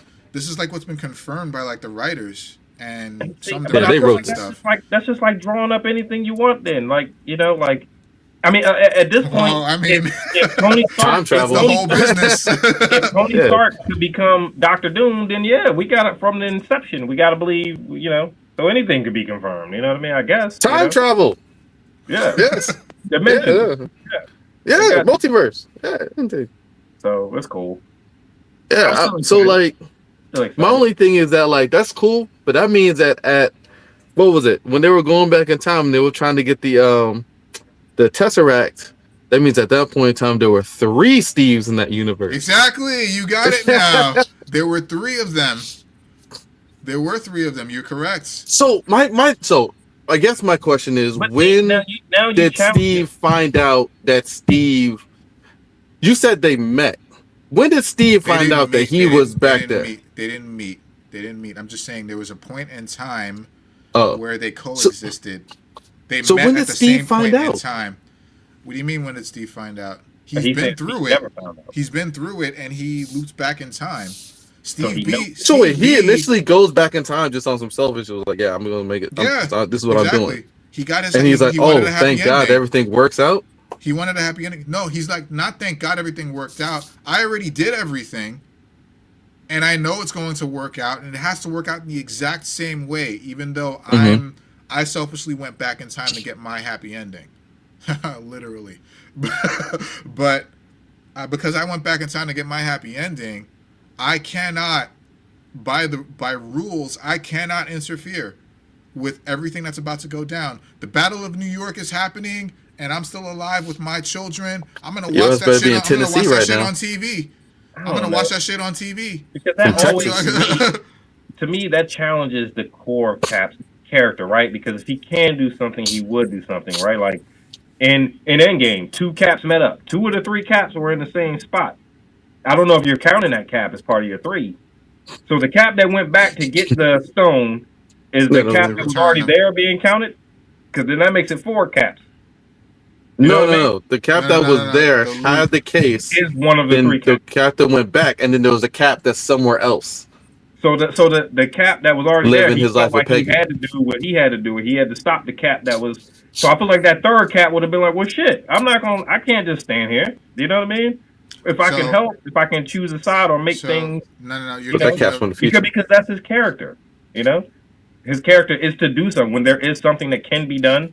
You know, I can't just stand back and not do anything. I have to. That means he can't be a hero at all, though. So let me draw this line. We're talking about fate. He can't be a hero at all, which means he can't save somebody from getting hit by a car, which means he can't he can't stop a person, an old lady, from being robbed, which means he can't touch shit. He just can't do anything. Well, possibly. Maybe he could. Hopefully they play on this. Maybe he could do things. Maybe he could do things on, like, the butterfly effect is stronger than we think. Butterfly effect. That's what it's called. Thank you. But like, it's stronger than we think. But it's still one of those things where maybe he could do stuff on like a local level, right? Like, as long as he doesn't interfere with Avengers planetary level threat shit that he's already gone through and he already knows what's going to happen. Because let's say he chose to interfere, he would know exactly how to solve all the fucking problems. He would know exactly. He would tell the Avengers, "Hey, I'm Steve A. Okay, you're gonna go. Look, fucking Hulk, don't transform, right? Don't fucking listen to this motherfucker Loki over here. Don't transform. Black Widow, Hawkeye, you need to get your shit together. Iron Man, stop being a fucking douchebag. It's just the hubris of it, man. And help me." And he would say like, okay, Loki's gonna appear at this place at this time. Y'all be ready. Do this, do that. Appear at this street at this time. Be ready. There's gonna be this many aliens coming out. Like, he's gonna know what to do, and it's going to affect things immensely. Do you think that? Like, if he might even tell them, like, go to space. This is motherfucking Thanos in space that's trying to get these Infinity Gems. He's right there. And if he's already been through it and he knows that it works out, why would he touch it at that point? You know what I mean? That's what I'm saying. That's what I'm saying. But it no just matter how much of a hero he is, he knows that the best thing that he could do, because he selfishly went back, is to sit this one out completely, because he knows how it works out. And if he interferes in any way, shape, or form with this, it's going to mess shit up. And he doesn't know how. He could lose everything. I feel like that just comes into direct conflict with the person that we know Steve Rogers is. Do you think that writers might play on this? I hope they do. Yeah, I do. I hope they do. Because for me, it's the hubris, right? For me, it's the hubris of thinking that time, the gods made the decision. Your ass was frozen in ice for 60 years. The gods have decided, and you, mortal man, little demigod, You have the hubris to think that you can interfere with the plans of the gods? No. I'm afraid that can't be right. I'm saying that's what I'm hoping happens. I'm saying we don't know. I mean, I love Steve Rogers, but we've got fucking Tony Stark coming back from the dead. It's a variant of him, most likely, but like, we got Tony Stark coming back from the dead as Doctor Doom. Like, right. I'm sorry. Again, he could have saved Tony. You think? Nah, I'm sorry. He could have saved Tony. He could have. But it would have been again. It's the time loop. It's a loop. It will constantly repeat itself until something different happens to cut it. So yes, he could have saved Tony. He could have done something. He could have said, Thor, kill Thanos now. if we made it all the way to Wakanda, kill Thanos. Go for the head. Go for the head, right? Kill him or he could have went for the head. He could have went for the head from the shadows. And he'd have been trying to mouth it to him. Yeah. I mean, Steve Rogers could have been like, "Shit, I'll do it."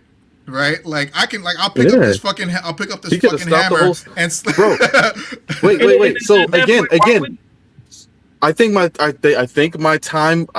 multiverse theory holds because we know y'all watch the Loki season 1 and 2. Yeah.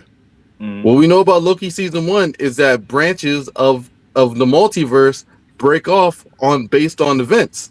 Mm-hmm. Right, something different So happening. every time they branch, right? So timelines branch like roots of a tree. So anytime he inadvertently made a change, he makes a new timeline. Save that woman. And so that Steve that came back with this different shield. We don't know what the fuck happened. That's a different shield. It's a different shield. It's a different shield. Yeah. This is a Steve from a past branched variant of the same timeline. It could be like a Kang Steve. Like all right, I saved it. Iterations of Steve. I solved the riddle. Maybe, but like, I'm just trying to think. There's one thing that I'm trying to think about because the thing is though so the only thing that is different though is that he knows everything that's going to happen. So that really wouldn't be another Steve. It would be the same Steve, just existing at two different points in time.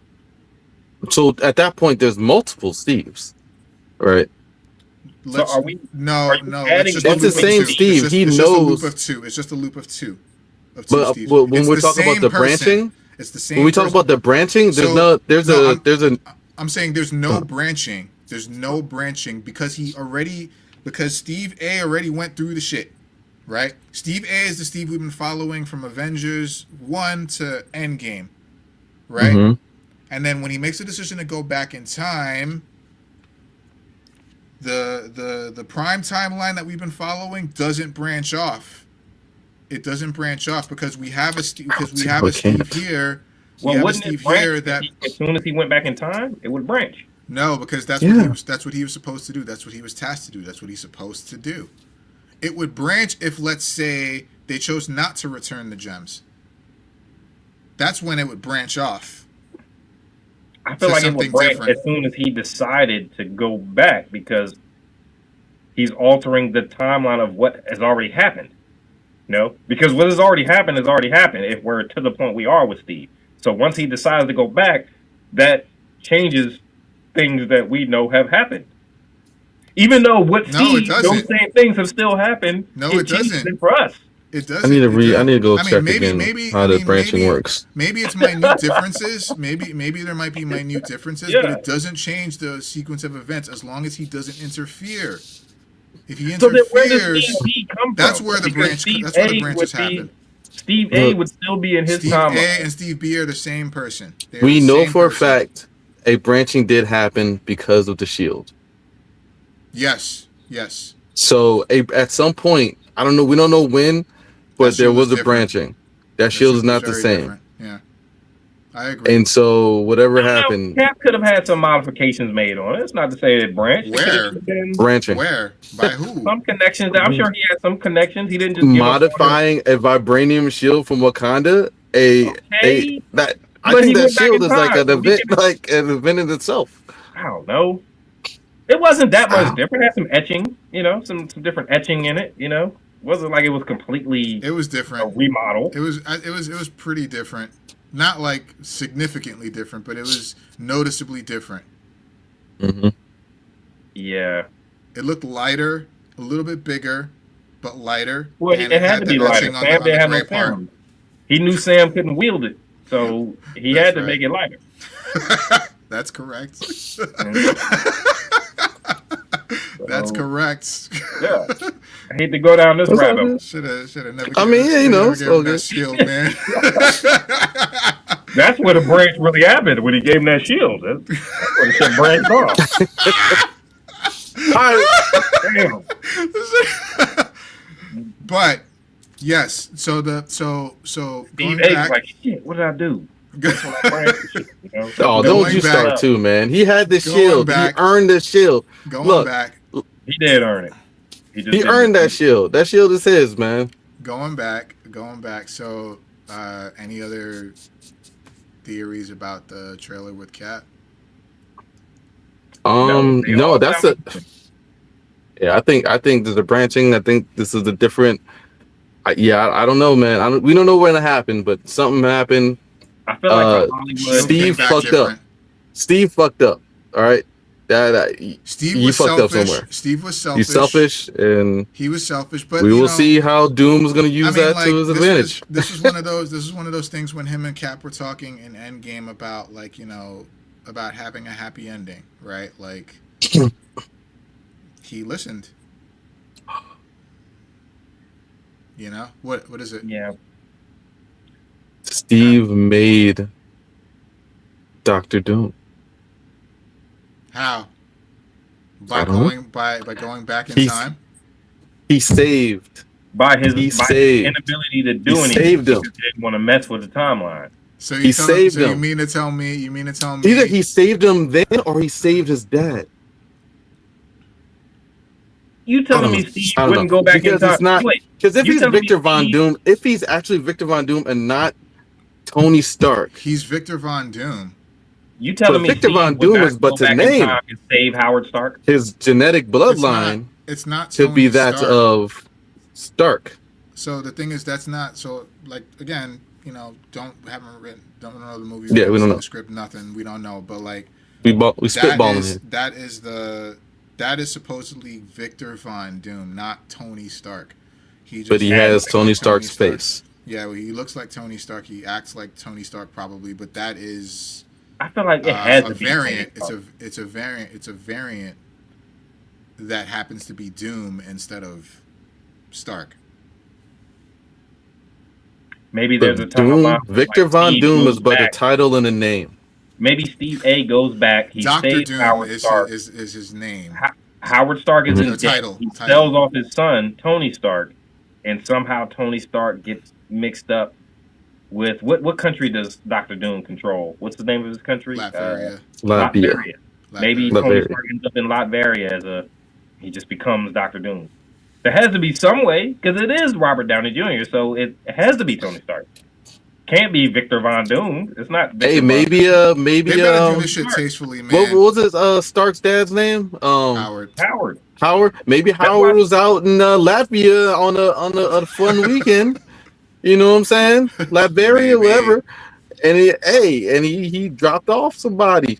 100% Steve A does not allow Bucky to kill Howard And Stark. he's a jilted child of a technological billionaire, and he had another kid over there, or is his twin Because if you- brother? if you think You know about what? it, It could be Tony- anything. We don't know. Tony ended up being the person that we know, but he totally had the means to become a villain, right?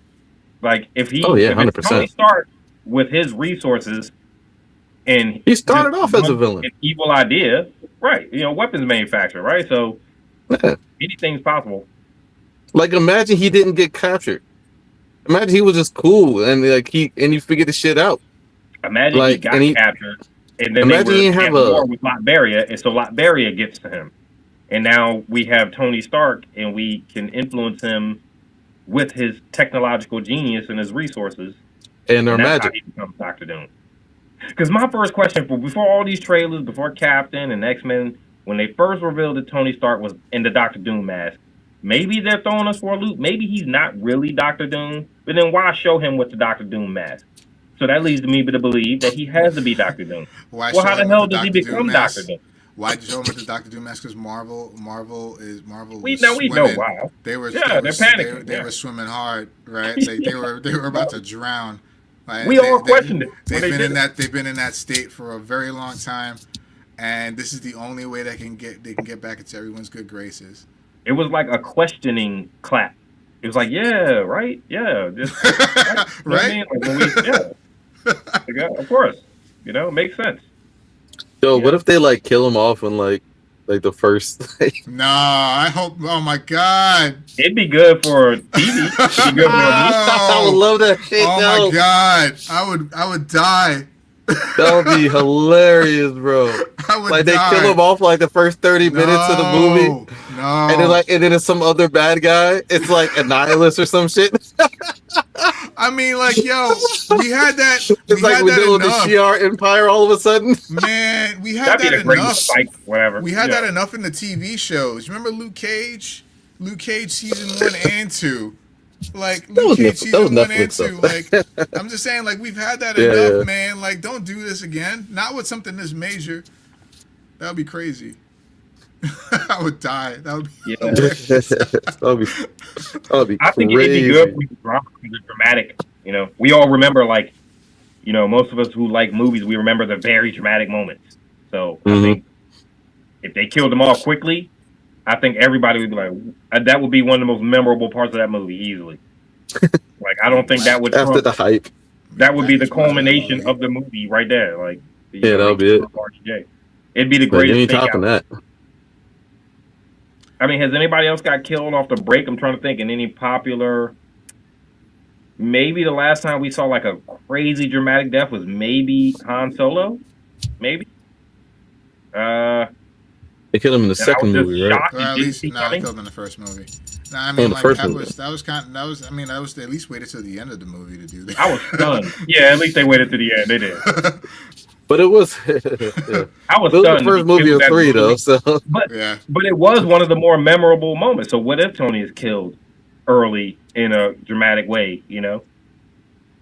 It'd be kind of cheap because his death at the end of Endgame was so beautiful and it's like such a mwah, and it just hit you in the feels, come back and kill him. So, but how else do they make sense of this shit? That's the whole problem, and that's why I kind of don't trust Doomsday yet, because my trust in Disney's already shaken. And then how the hell do we make sense of Tony? As long as the story makes sense, I don't mind spitballing and throwing ideas at the board and seeing what works, but it has to work for us to even buy it and accept it. So I agree. if they don't nail Tony Stark in this, none of this matters. Steve Rogers ain't gonna matter. The X-Men ain't gonna matter. They got to nail Tony off the jump. Well, again, this is not necessarily Tony Stark, right? So maybe your expectations might be you want to see Iron Man, doing Iron Man stuff, Tony Stark doing Tony Stark stuff. But it's Doom doing this Doom is shit. Doom. This is a different take. It's MF Doom. This will show some range from Robert Downey Jr., right? That'd be Like, cool. but he needs to act like a different person. I don't Tony Ooh, Stark. can he? I don't think Robert Downey Jr. He's always kind of been just him. Yeah. I don't think Yeah, he's right kinda there. just Then you're setting yourself up. DJ. You would not bring Robert Downey Jr. back, one of the faces of your entire. One of You the know, faces. Marvel Cinematic he's Universe. The face. He's the face of the You Marvel Cinematic wouldn't bring Universe. him back to be a totally different character. You know what I mean? That's what they're doing right now. That's what they're doing right now. It has to be some variation of Tony Stark. Maybe Yeah, they'll give him some face paint. He'll look like the Hunchback of Notre Dame, and they'll like and then that's why you got to wear the mask because he's ugly. I see That's what why he you're wears the saying, mask. because it has to be a different Tony. but he still be acting like himself and shit. Hey, you snarky and all that shit. Yeah, it'll be a Yeah. great test of his range as an actor because, like you said, Oh wait, but we did Robert Downey forget Jr. Tropic Thunder. Now hold on now. Stop it. Damn. Maybe we're a Stop bit hasty. He Well, was listen, Robert Downey we- Jr. That shit. Listen, he was Robert No. Downey Jr. He was Except Robert when Downey he held the Jr. black paint. Yeah, yes, He was he Robert Downey. was He was Robert Downey Jr. Even No. when he was the blonde-haired Australian, like on the, he was still RDJ. Kirk Lazarus. Yeah. Kirk Lazarus. But yeah, nah, he was Robert Downey Jr. Like, man, he gets a pass. He does, but like, I think the essence of Robert Downey Jr. was still in that. Do you think so? You It know? was still. I do. It was a lot of the same mannerisms. He was just speaking it's the same mannerisms, man. I can't think of that shit without laughing though. That's why we're all questioning it because, like, how can you? First of all, how can Robert Downey Jr. have any more range? Because he's been the same person through all of these Marvel movies. Doom is such a serious character. He's still the same person in any other movies he's been in. I mean, right? So, like, He's the same person in real life. He's him. He's just playing. He has the luxury to do that, though, right? Just like Sam Jackson has the luxury to play himself in all the movies that he's in, right? And yeah, I guess there are some actors that just don't have that luxury, but they still do anyway. Yeah. But still, like Robert They Downey got Jr. to nail Tony. But again, just you curb your expectations a little bit. It's probably not Tony that we're looking for right now. It is. It has to be because someone that has he has to do something to be someone menacing enough to shake everything up in a major way. And Doom is. I'm sure you can get some acting lessons. Doom is. We know what type of look what they did with. He makes way too much money for that. Look what they did with Lex Luthor, right? With Jesse Eisenberg, right? Like we knew what kind of character Luthor was, and Doom doesn't seem to fit the acting forte of Robert Downey Jr. because we know what kind of actor, or we think we know. Well, now. Yeah, it's about to. It's about to. So, like, what about the other trailer? Do you think that Marvel would benefit from some setup projects for this movie? Like, would they benefit from a... Too late now. What are you talking about? That's what the last 5 movies were. All of these are setup projects. No, they weren't. What do you mean? I think they're starting from ground zero. Fantastic Four. Fantastic Four didn't tie in anything. As we know right now, that's a standalone movie. What did Fantastic Four tie into? Doom. Yeah, bro, that's where he's from. He was at the end of the movie. Did you see any hints of Doomsday in the Fantastic Four movie? I mean, as far as we know, the Doom at the end. At the post-credit scene. Breaking up. I don't know because we don't even know where at the end they are. Then are they still within their universe, their dimension, whatever? Where were they? So is Doom there? Is this Doomsday going to happen within that universe? You know? No, it's not going to happen. It's not going to happen within that universe. It's going to happen in the 616, but at the same. Damn, it's not called 616. What the hell do they call it? MCU? They can't call it 616. What the hell's the number for MCU again? Fuck. I don't know. I feel like 19. No, is it 919? Yeah, it is 919 because the number's flipped. The number's flipped. Okay. Yeah, and you're right. Even at the end of Thunderbolts, they showed the Fantastic Four vessel, even though they never tied it in with Fantastic Four. So there have been little hits and drops, but I feel like they need some kind of setup for this. That's more than Doom. That's what the movie is for. The movie's gonna set it up. Fantastic Four wasn't even that exciting to me. It didn't get me in the mindset of Avengers Doomsday. I felt like that was until that moment. It had nothing to do with Doom, even though Doom is a character in Fantastic Four. They dropped that in. That could have been done like after the movie was already made. It's hey, let's throw this on there because we know we got Doomsday coming. You know. Were the actors even I think they did it on purpose. Was Sue Storm there in that trailer at the end, or was it just a baby? Can't remember. The post credit scene, yes, yeah, was there. Sue, because she left the baby and walked off. Or no, she walked in on Doom reaching Yeah. for the baby. Yeah. Okay. So what about Thor? What about that trailer? What did you guys think of that? So again, I told you like I ended up actually liking Ragnarok. That was the last Thor movie, right? No. And I No, thought that was Love like, and Thunder. oh yeah, Love and Thunder. I Don't you ended up dare. liking I Don't ended you up dare liking confuse Love me. and Thunder. And like because of the whole You they kind like of seeing gave Thor Russell a Crowe? purpose of fighting You like again, right? wait, you like seeing Russell Crowe prance around as what was his name? Zeus? Zeus. You like that? You Russell think Crowe I was care for like, Russell Crowe? I don't give a you shit know what about I mean? Russell It Crowe. was so silly. I barely It's like Russell Crowe. Like what?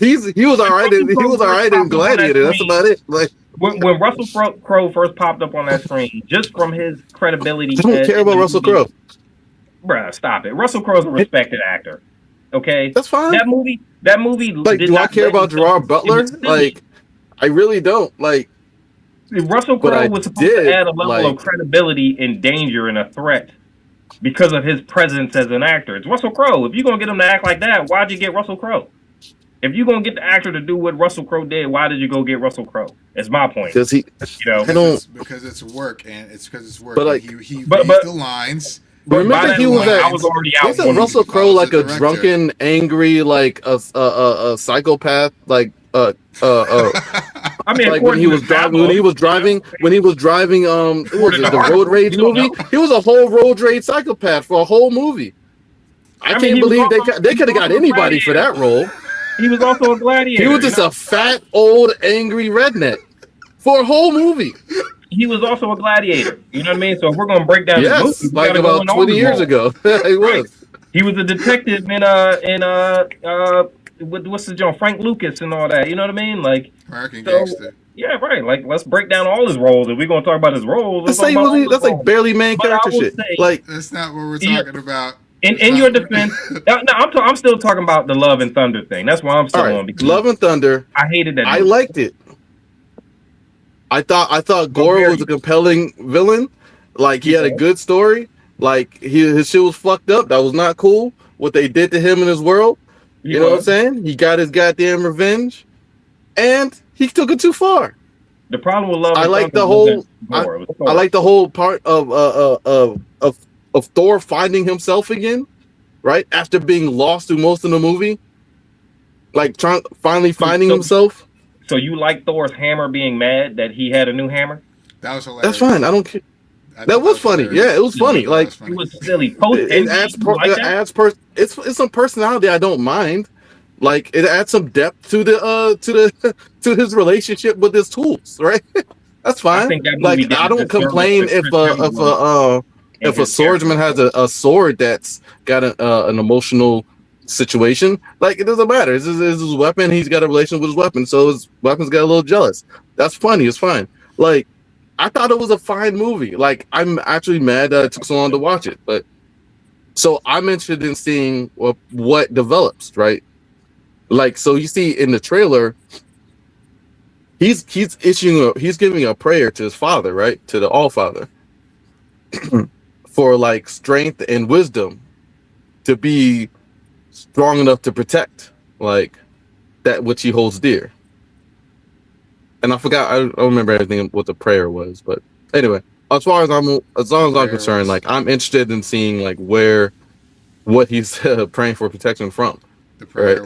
it wasn't for protection from something. It was to be able to get the strength to be able to defend his daughter, his new daughter. Okay. The one that Gore's daughter, right? Mhm. The one that he adopted in Love and Thunder. So That's kind of my issue with it. Is I want them to kind of separate Thor from anything that had to do with Love and Thunder, and apparently they're not. They're going to break the. But why? They freeze him. That me? no. whole. Maybe just Oh, there we Dude, you go. kind of froze. Can you go back a bit? yeah. You said you Yeah, wanted bro. to separate Sure, from. I mean, we can keep going. I can still hear y'all, but You wanted to. You're back. It froze on my little screen up here. So But you were saying you wanted to separate it, but why? Like because that movie Like, was terrible. It was Well, silly. All right, but the terrible story, as it the may be, main there still thing. has to be some continuity there. I think that movie. Okay, yeah, and maybe I'm not talking about the story as far as the. I felt that movie was disrespectful to Chris Hemsworth and his status in Marvel at that time. He was one of the heroes that was actually left, who was under contract, and they just played that movie for chucks and jucks and laughs and jokes. So I have to learn to separate that. And I'm trying not to tie his daughter at the end of that movie into what's coming in Doomsday, even though I have to. Like you say, he was praying for the safety of the daughter, so they're going to carry. I just hope they take his character more seriously, you know. And That was a growth arc, man. Like, what are you talking about? was it? Or maybe it was, It but I was was. just too disappointed by Russell Crowe Look. prancing on the Remember, stage you with remember when Thor hair, was fat, man? Like he lost weight. which was He silly got in anyway. He's shape. the god of thunder. He could have just snapped. I never even got why he did that at the end of it. Why was he still fat at the end of Endgame, man? Like why? You know, so he can transform his whole But face like and that wasn't still be fat. disrespectful. Yeah, it was. And maybe they. So maybe, like it's just his maybe character, they were man. sowing Like the seeds of he's not the Love and most Thunder serious hero. He's a jovial god of war, right? Like, and then like He's he not the does most all he serious does is drink and fight. Like that's it. This nigga's not a genius. He's not He smart. wasn't- He's he barely wasn't- cultured. He was serious all the way up to Ragnarok. Serious Right? man. Like, he was serious in Avengers. He was serious in his solo movies. Right? He was a serious. Serious? In Ragnarok is when they really started to let Chris Hemsworth shine with the humorous acting. But up until that point, we never took Thor really for jokes and laughs. You know what I mean? Like he had very few in the early Avengers movies. He had very few humorous moments. Right? But he had humorous moments where there were characters who didn't have any humorous moments. In Infinity War and all that, he did have some humorous moments because it was tied. He was with the Guardians of the Galaxy, and yeah. But those were post Ragnarok, like where the humor started to really come in. But he had some moments in the previous movies, like the whole he's adopted. That was funny. That was a funny one-liner from the first Avengers. And then. Yeah, like him and his relationship with his brother, like he kept yelling at Loki, and he's like, "Why do you keep fucking stabbing me?" Shit like that. But Loki made a fool of this nigga the entire time. Yeah. That's kind of their dynamic. He's made a fool of because he's so goddamn straightforward. He's not a very complex person. Right. Saying he kind of dumb. Yeah, he kind of dumb. Like that's why what's your name likes him. What I forgot the girl lady's name. Jane, yeah. Because she likes his simplicity. Yeah. You know what I'm gonna do? You know what I'm gonna do for you, Juice? When we get off of here, maybe. Okay, I'm gonna try. I'm gonna really try for you. I'm not gonna say I'm gonna do it. I'm gonna really try. I'm gonna go back and give Love and Thunder. I'm gonna watch it one more time, man. I'm gonna watch it, man. Give it a shot with the open mind. I know, like I got caught up in the whole internet shit. It was like, oh, so bad. And then I watched. I was like, "Oh shit, I can relate to this because I'm a dad." You know what made it worse for me is I was in the movies and I saw, so I couldn't leave. I couldn't flip. I had to sit through the whole damn thing, man. Well, it did take me 2 times to finish it because kids. I can't leave. You know, I hear that. You know, people say that I got up and left. Have you ever left in the middle of a movie? Have either of you guys ever left? Me neither. At these prices, nigga, no. I'm gonna see what happens. Yeah. In this economy? Yeah. Even if I hated a movie, I'm not getting my. They're not giving my money back. Yeah. Right. I'm gonna sit through the movie. Finish the shit. Mm-hmm. But so any other prevailing theories? Because I got a big one. For Thor? No, I got nothing. No. Okay. So it actually ties back with the Cap one too, but like y'all notice that Doom is going after kids? Means the Epstein situation. He was going after the baby. He went after Franklin. It would be relevant to our current times. Clearly, Franklin is the only one that he really needs to go after. But like, he went after Franklin, and the fact that they're showing the kids of the Avengers so far, it's kind of telling me. And you know, even with the X-Men, with the mansion being blown up, and the students that are not there, right, being like kids.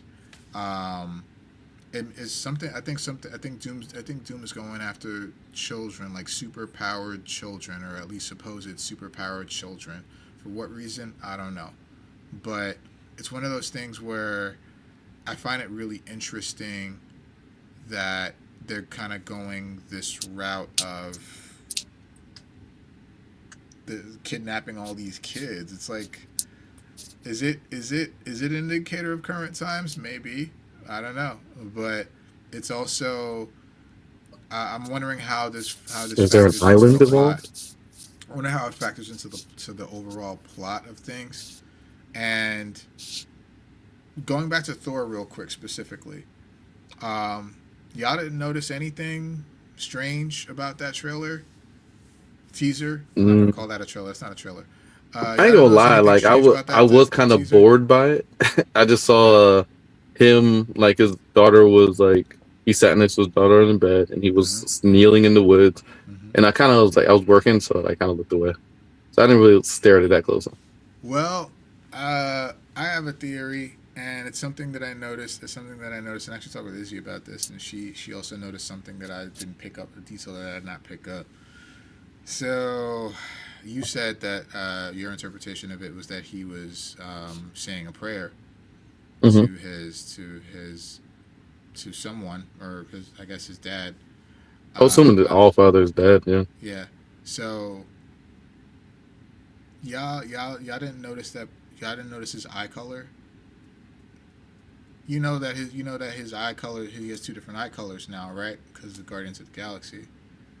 Because what happens in because what happened I would have thought it was just black. In Ragnarok. Yeah, because he popped his eye in and out, right? Yeah. This is Ragnarok, right? He had two different color eyes, right? You notice both of his eyes were blue in the teaser. And now take that, and then now really listen to what he says. He's saying things like, "Please give me the strength to go back to her, to protect her. Give me the strength, just one last time, to protect her, to go back, to defend her." I didn't understand. Go back. He's saying, watch it again. He's saying, I feel like he is saying a prayer, but I feel like he is talking to someone, and you don't see who this person is, but I feel like he fell in battle.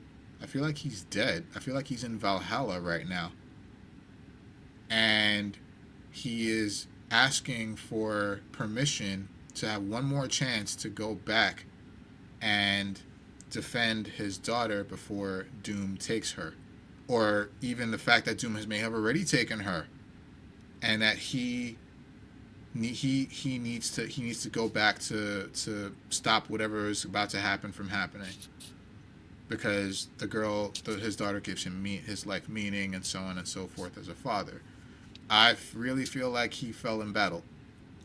I feel like he's in Valhalla saying this prayer to the Allfathers, to Odin, to give him one last opportunity to go back to the land of the living so that he can protect his daughter. And again, both of his eyes were blue. Not brown and blue. Blue. Both eyes were blue, which means that he fell in battle. Man, I think that I had nothing.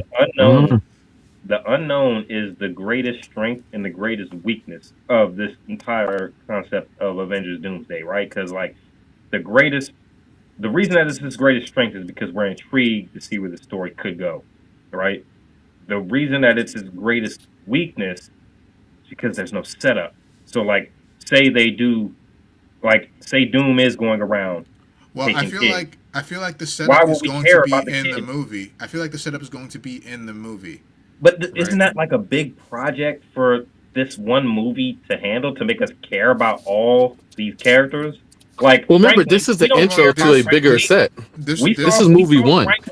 We saw Franklin in Fantastic Four, but we don't care about his character yet.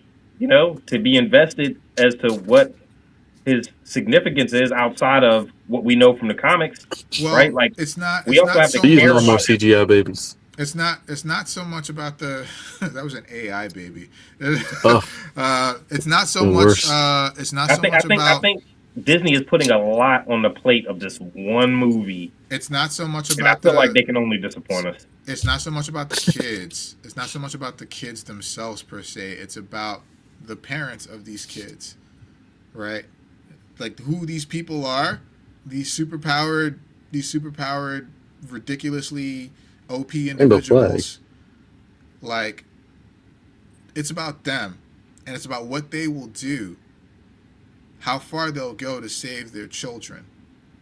Right? The Fantastic Four damn near already traveled through a different dimension to come to the I do think 919. Fantastic Four counts as setup, but do we really care about Ben Richards right now? The character that Pedro Pascal played in Fantastic Four. Reed Like, Richards? Oh. I feel like what made Marvel work so well is now you have to start somewhere, right? I feel like This they're is what putting we're a doing. lot of Yes. eggs in this basket, bro. They're putting a lot of eggs, and you can't please everyone. Threads. And the only thing they can do, I think it, man, I don't know. Maybe this just leads to me personally not trusting Disney.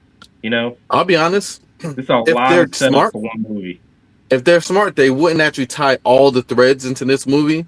Right. They will leave some threads for it to tie up later, but Right. like Branch tie out. the main threads into this movie. I think that's what they're doing. They're tying the main threads into this movie, at which point they will go. So, They'll do another set of so you think they're hero going to movies tie in and then Thor's another daughter? Avengers, just like they did last time. Nah, so You think they're going to tie in Thor's daughter at the end of Love and Thunder to Franklin Richards at the end of? You think those two threads are going to eventually? Sure. We're going to see how they interact. Yeah. You know, And Loki. that's a lot, man. Love and Because Thunder Loki's came out sitting so at the long. end of time right now, holding all this shit together. So threads, man. That's true. That's true. And I think But I wouldn't tie him in yet. I don't think we're realizing how many people haven't seen Loki. You know, that were fans, that were cinematic fans of Marvel. You know, Fine. like, so they don't know a lot of the setup for this. You know, whereas like fans like us will understand because we've seen some of the shows and we've seen these things, but they're not gonna get it.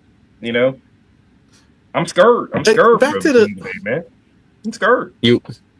Don't worry about it. Look, we got nothing riding on this but the $20 we spend to go see it. They're gonna sell the movie ticket to me, so that's the whole point. So, but like, all right, my question is, when would the Thor die? Did he? Whatever happened with Doom, right? Doom is a more powerful figure in this universe than we expect, or than they expected. And I guess he could kill a displaced god. Yeah. I feel like the Avengers are gonna get caught by surprise for damn sure because he looks like Tony Stark, right? So they're gonna get caught by surprise for goddamn sure, and then something big is going to happen that they're gonna fall in battle, and it's big. It's also big enough. It's gonna gather all these heroes together. You know, like all the people they announced that are in the cast.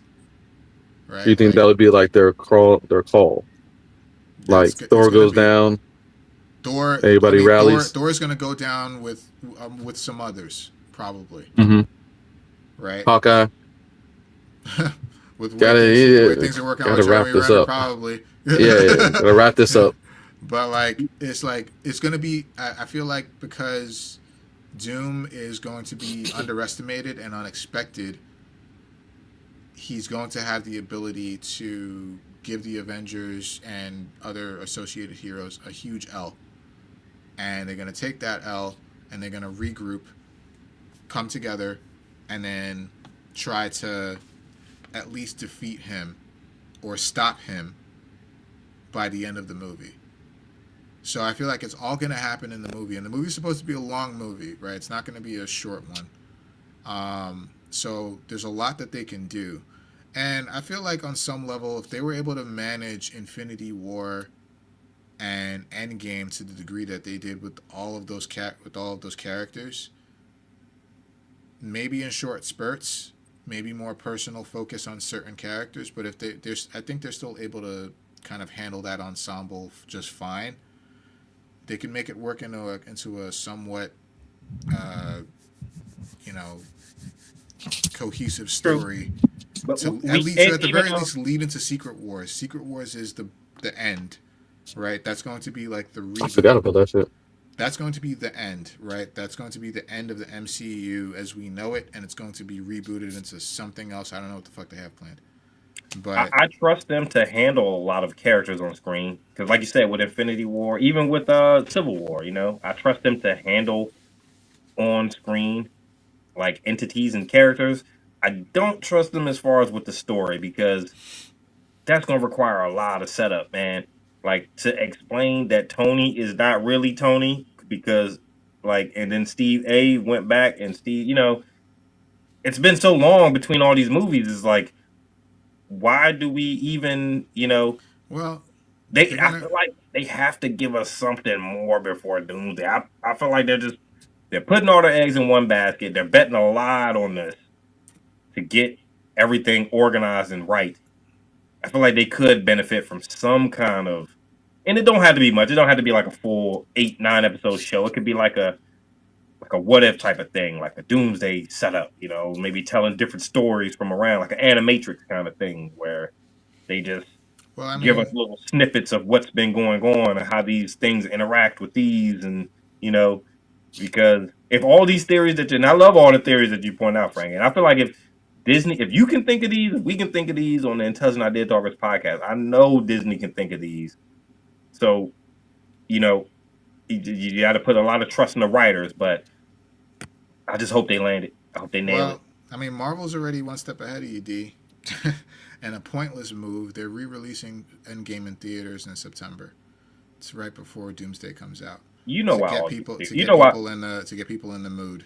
You know why all these theaters do that? Just a cash grab, you know. That's why you re-release Star Wars and all that. You know what I mean? Hey, but I mean, they want to do it. They want to do it close to Endgame, so that to Doomsday, so that not only can they capitalize on some extra cash with Endgame, but then if you watch Endgame in theaters, it'll be fresh for the Doomsday experience when that comes along.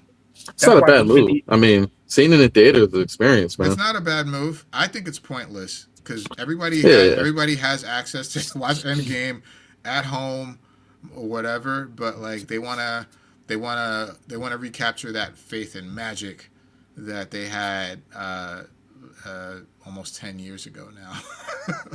I feel like you kind of should have started. You kind of should, because Infinity War and Endgame were like such a contrast to one another, right? Like Infinity War was go, go, go, where Endgame was like story, culmination, end of everything. This is how things tie in. And it's going to be hard to recapture that magic, especially in one movie with no setup. Well, they're really trying. It's setup, man. Stop saying that. They're really trying. It is no setup. It's so much setup. No, it's not. We haven't seen Thor since Love and Thunder. Why the hell should we get that was his last movie in the trailer for Doomsday? Why should we care? Avenger, because he's an We don't know. We don't know what he's been doing. What's the daughter been doing? If he was praying for that same daughter, what's been happening with him? You know, we about to find out. Give us a little animated of what Thor's daughter has been up to since. You know, my dad's raising me. They don't even have to show Thor. They can show Thor from like behind. Like they don't even have to show his face. You know, I feel like we need more. You know, like. I don't know. I'm scared. I'm scared. Y'all can't tell me y'all have full 100% faith in Disney to nail this. No, I have no heroes. I don't have full faith. I don't have full faith for them to nail this. I want to be excited. Like I said in the beginning, I thought this movie was stupid, and it was all for nostalgia, and nostalgia prints money. It really does. It does. But at the same time, it's not a sound strategy. We're curious. So people still buy Austin 316 and NWO shirts, man. You know, so like, yeah, nostalgia builds money, man. Like, you know, we like it. You know, I don't know. Just like you can't bet on nostalgia. Having RDJ be it's all marketing, man. It's all money printing. It's all like just building and building. Because I know damn sure all of us here people in the comments, we're all gonna fucking see that movie when it comes out. We're all gonna watch it. You know, we're going to We're all watch gonna it. watch it. Right? Because we're curious. We want to know what happens next. So Infinity War was goated. Of course it was. Yeah, top 5 Marvel films for sure. 100%. 100%. Now I can't say the same for Love and Thunder. That's probably maybe bottom 5. Yeah. Maybe. Where would you rank? It's fine. I don't know. That's too many. It's too many movies to rank. I don't care about it that much. I just liked it. It'd have to be bottom 5 for me. So. That was fine, man. Like, all I'm saying is that, like, again, maybe because I went in with low expectations, but it was better than I expected it to be. Yeah. Right. I don't know. I mean, you managed to pull me around on BVS, but I don't think you'll ever pull me around on Love and Thunder, bro. I can't. Just was silly, man. You know. God, yeah. If there was ever a Thor movie, if there was ever a fucking solid Thor movie, it's Infinity War. That was his fucking movie from beginning to end. Or Ragnarok. I thought Ragnarok was well. Ragnarok was great, but I'm just saying Infinity War was a Thor movie too. Mm-hmm. And man, talk about a superhero entry. That's probably that was a superhero arc from beginning to end for him. But even his specific entrance probably had to be top 3 superhero entrances I've ever seen. In Wakanda. Wakanda. Yeah. That, you know, he came down and saved all the bridge. Yeah. People were cheering, and it also might have had to do with the fact I was in the movie theater. Mm-hmm. You know, like Vader's entrance at the end of Rogue One. Rogue One. People were cheering. It's one of the greatest moments in the movie theater I've ever experienced. Like when Thor came through and saved that shit, you didn't feel like cheering? Fuck yeah, let's go. You know what I mean? Yeah, Infinity War had a lot of great moments. The one of the best moments for me in Infinity War was the part where he forged Stormbreaker. That part was that part was solid. I loved all of that. That whole movie was balls of the wall. You know, he had to fucking like pull the thing so that the doors would open, and he had to take the heat of the star. And I'm like, I love all of this. That was great. Infinity War was such a worthy moment. It was such a worthy moment, man. Yeah, like I would be from the beginning of that movie. It's understandable his hammer would be a little bit jealous. You know, after all of that they went through together to get there, right? He's bound to be a little jealous. It's only reasonable. Yeah. Well, no, the hammer was gone at that point. You talking about the hammer? No, I'm talking about Stormbreaker. He's saying after all they went through to forge Stormbreaker and Infinity War. Yeah. It's like, you went through all this for me, and then now you're looking at that bitch over there. Come on, man. Hey, that broke ass bitch over there. Right. Nostalgia. You know? Jane looked badass as Thor, though. She did look cool. Look. I would look cool if you put that damn outfit on me, man. I had fucking Stormbreaker with me, or, you know what I mean? Mjolnir. I look badass. Like, pull that shit off. Yeah, my skinny, I'll be badass, bro. Y'all be like, damn, look at Derek wielding Mjolnir, you know? Like, damn. Yeah, jump. Thor did have the corniest takeoff, though. Oh, come on, man. That shit is corny. With the hammer and throwing the shit to the air. Come on. Nobody wants to fly like that. That's how he does it, man. That's not your top way to fly, though. Y'all know that shit. It's not. Like, if I had to pick a way to take off, his is not going to be, you know. That's why we love superheroes, because you can rank everything. You know, like whose power is what I want. As well respected as Reed Richards is, nobody wants his power. Like, come on, bro. I mean, there's a lot of things that's possible if you had Reed Richards' power, but nobody wants to be. No, this is so low. You know? Yeah. It's the intellect. That's what I'm after. It's that intellect. Yeah. Yeah. Well. So there's nothing for Black Panther? No news, no nothing? Black Panther? Nah. Nothing. Stark. Again. He's gonna be. I wouldn't be shocked if they came out with a Black Panther Doomsday. Not in 2025, niggas. All we know. Not in 2026. Denzel Washington is. This ain't the time. Is probably gonna be the villain, which would be dope as fuck. Denzel Washington's gonna be the villain. Yes, that would be dope. No, not the villain. I'm sorry. Probably a older Black Panther, like one of the. Damn it! I want to be a villain. Shit. Cast as T'Challa? Was there an actor that was cast as T'Challa, or they might have been supposedly Damson Idris is heavily rumored to be the next. Next Yeah, one. I thought I saw an article a couple weeks ago or something. which Like, I it's still still think a they should have brought rumor. back Killmonger. You had it. You had it there. You couldn't imagine Killmonger in Doomsday. They had a Killmonger trailer, or not? Well, he wouldn't have been Killmonger at that point. He'd have been Black Panther. But you know what I'm saying. Michael B. Jordan as would have got you hyped. You know, Bro, they could have they would bring have this brought nigga back Wakanda into and the niggas fold. would cheer. Oh, 100%. Yeah, he'd be a Like, I top. mean, I just need like He'd I be a just top hero in need Marvel if they brought him. Coogler to remember that. I don't Even even after understand Sinners, why. nigga, like I don't even understand why Disney don't see that. Like, he you could have make a that shit property happen, like the bro. Black He Panther, could make that shit happen. right? Huh? You have a property like the Black Panther. It seems like such a shoe in to just get Michael B. Jordan. His star power will take care of that character itself. Like I don't know, maybe something contractually where they can't meet at a certain grounds. Maybe What do you mean? Michael B. Jordan don't want to do it. Maybe he doesn't want to be Black Panther. No, not for Black Panther. He can't be Black Panther. He's Killmonger. Well, he'd be Killmonger / Black Panther. See, this is your problem, Juice. This is why you wanted Sam to have the That's shield. not what I No want. That's not serum. what I'm talking about. Killmonger has the ability. What are you talking about? Killmonger has the ability Why is this? to take up the mantle I feel of the Black attacked. Panther. Right? Do you know why Killmonger has the ability to take up the mantle of the Black Why all Panther? of a sudden? Because Because he's Killmonger has family. the ability. He's been through the same ceremony as Black Panther. You know what I mean? No, because he's So, like, family. And it makes sense. It makes sense cinematically and from a story standpoint to have that actor take up that character. But he's the because villain. you have the serum. You have it. He could be an anti-hero, but he still can't be the hero. Yes, he can. He can't be the Anti-heroes Black turn into heroes Panther. all the time. Huh? Also, Anti-heroes Shuri's turn not into dead. heroes all the Nigga. time. Like, Yeah, Shuri is still the Black Panther. yeah. It's fine. We Marvel don't can need do him whatever to they be. want. If There's he Steve comes Dave back, walking around he could be Steve. like Baku, right? He could just be like the cool nigga on the side who go, and that They shit did. would fucking be dope.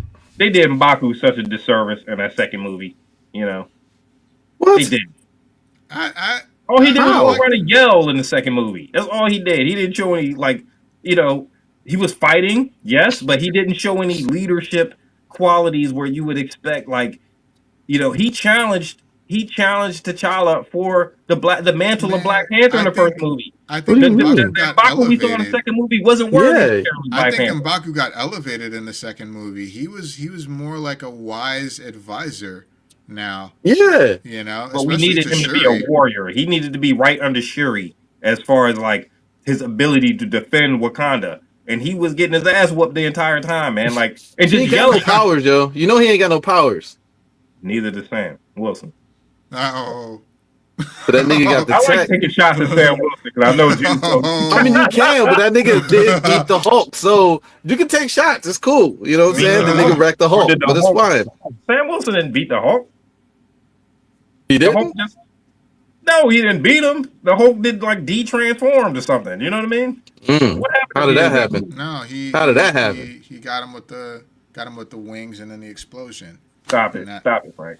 That was it. How did that happen? It's a rough day. Look. He's old. I get it. Look, But you know as well as I do. I'm on the. Hey, I'm on the Sam hatred train, like in front row seat. My I'm on the strong Sam power- hatred train, but the movie did what it did, so whatever. Yeah. I'm not on the hatred train. It's just it is what it is. I'm just pointing out facts. I am. I don't hate Marvel. Even to this point, I still don't hate Marvel. I still don't. I think they're doing a bad job of appealing to the younger demographic. I don't think our fandom, it's going to be as strong in the younger generations as our fandom is. I don't think they're not endearing themselves. Maybe that's what they were trying to do with a lot of the gender. don't sell politics. Disney short. They've been around for a long time. True. I mean, like, do y'all think? Sure, but this it's a could different be day and the- Do y'all think this could very well be the end of the MCU? Like, let's say Doomsday doesn't do well, right? I think And they you- may I have think you their need a plans total after reboot. Secret Wars. Do you think they might stop after Secret Wars? It's very possible. I think you need a total reboot at that point. You need Well, that's new, the fresh intention of faces Secret and Wars. characters. Secret Wars is supposed to be the event that causes a reboot. Yeah. Okay. You mean so? Yeah, but it's gonna keep going. Like But I think I don't that's see that. I don't see that they're gonna start making more movies like Eddington. Like what do we got? Like we're gonna watch. Well, that's the thing. Name 5 movies that came out, and I'll tell you in the last year, and I'll tell you why they're not gonna stop this shit. 5 Marvel movies? Any movies, not Any non-Marvel movies. Name 5 non-Marvel movies that came out, and that's why. The Running Man, Huh? Wicked for Good. Predator Badlands. Yeah, Predator. Avatar, Maybe Predator Badlands, I can't but wait. yeah. Predator, Avatar. I don't know. The Naked Gun. That was actually really funny. That's 5. What- None of them Jones are gonna hold it down for what Marvel's done, and it's going to do. Like none of those. Not Avengers movies, but like, what about like your Eternals or like your? But you can't. That's the thing. You can't have same vein of like those types of movies, those offshoot movies that they're just taking a risk with. The tricky part is that I don't know, maybe the risk movies, but like even still, like I don't think Avengers movies don't work without the other movies, right? Like They do now. Avengers movies don't matter. They can now. That's basically Avengers Doomsday had no build up until recently. What are you talking about? We had movies all the way up to this point. Thunderbolts and Fantastic Four are really the only 2 movies that are building up to Doomsday. And really only Fantastic Four. I mean, What else is built up to Doomsday? Nothing. There was the press conference at San Diego Comic-Con, and Captain then those America. 2 movies. Captain America. I'll give you Captain America but they didn't really tie that into Doomsday at all. How? But it's going to tie because it's in the same timeline. It's the same universe. It's going to tie. No, I'm talking about actual setup to this particular movie. There's been none. The thing I'm talking like about, how they used to do it. You know what I mean? I think like the thing that matters is that like you have a living active world, right? And nothing in that world is stagnant. Things are constantly moving and they're alive, right? Sure. And because of all that, I agree. and because you have people accessing these movies, and they're going because of the action, they're going because of the story, right? They're going for the various reasons they're going, but they're watching, they're consuming this, and the world is constantly growing. The same reason Star Wars is still always going to draw viewers, draw people to it, right? Because the world does not stop. They're going backwards in time and forwards in time. It's all over the place, but it's still fucking living, moving, and breathing. Like they're trying to do that with Alien and Predator, right? But they're not doing that shit with Wicked. That's just rap. They're not doing that with any of these other movies you mentioned. Like it's because of those are still moving and breathing, and the fact that like the Avengers has a thing that Star Wars doesn't have. Star Wars still only does 3 movie sets, right? Mm-hmm. But Avengers still has a larger branch, a larger group to pull into this one like culminating moment. And they're gonna have, so think of it as like a pulse. You have a bunch of movies, you have a culminating moment that's gonna boom, then they're gonna break out, do another group of movies, another culminating is gonna boom. Right, that's how it works. And not every boom is not gonna be the same, but they're still gonna boom. They're still gonna draw. Because these worlds are still growing. Now the issue is when they run out of stories that are unique enough to tell. Now maybe but as long as they have stories and they have 100 years worth of comic books to do that with, right? So I don't think it's going to be anytime soon. Just from the fact they have all the comic books, let alone the movies, you know. So I hear you, but it's still a stronger possibility than I think you think. That things could stop here or after Secret Wars is because it might not happen immediately. It might not happen like next year, but like it's one of those things where the Doomsday, the whole Doomsday thing is clearly a last ditch effort to try to 100%. Yes. As soon as Robert Downey Jr. appeared with the Doctor Doom mask, it's a desperate effort. It's 100% desperation. It's a desperate effort, and we talked about this. It's a desperate attempt to try to get back into the good graces of the audiences of the past, right? Because not everybody's fucking with Marvel right now. Honestly, they're not. Not like Really? Marvel has just been so like so widespread and so ingrained in the culture of movies for the past few years, for the past like decade, I should say. For like the past decade, that yeah, sure, Marvel movie's gonna come out every year, right? There's like 1 year in the past 10 that they missed. They missed one movie. But like even still, like people are still not fucking with Marvel like that anymore. Not like it used to be. Right? I'm gonna sound a lot like D here, right? But it's like Endgame, right, was like that was the peak. And they never hit that again. They've been super lazy. So you're talking about all the stories they could tell. They've been super lazy with that shit, right? That shit has not been cohesive whatsoever. And you're saying that this is the formula that they're following to be able to get this one culmination point, the season finale, right? Which has always been Avengers movies. And there hasn't been any of that. The episodes don't make any sense up until Fantastic Four and Thunderbolts. And even then, right now, at that point, it's too little too late because they don't have time to be able to set up their movies because they want to go. They're pulling a fucking DC extended universe shit where they're putting out an Avengers movie without any proper build up, and then they're hoping because they have Robert Downey Jr. back as a character and the Russos back directing that they're easily gonna just have everybody say like, oh my god, y'all don't suck after all, and we were wrong, and please forgive us. And it's like, y'all, I hear what you're saying, but like I admittedly think that they have not gone about this the right way, the way that they should have. And they should have given it a little more time. I feel like they needed to give this a little more time to gestate, to just cook a little more before doing all of this. And I think I don't know, man. They should have leaned way more into X-Men. X-Men 97 was probably one of Marvel's most hyped things that they've come out with post Endgame, right? And I know everything can't be Endgame. You kind of expected a hard reboot or restart. X-Men 97. What are you talking about?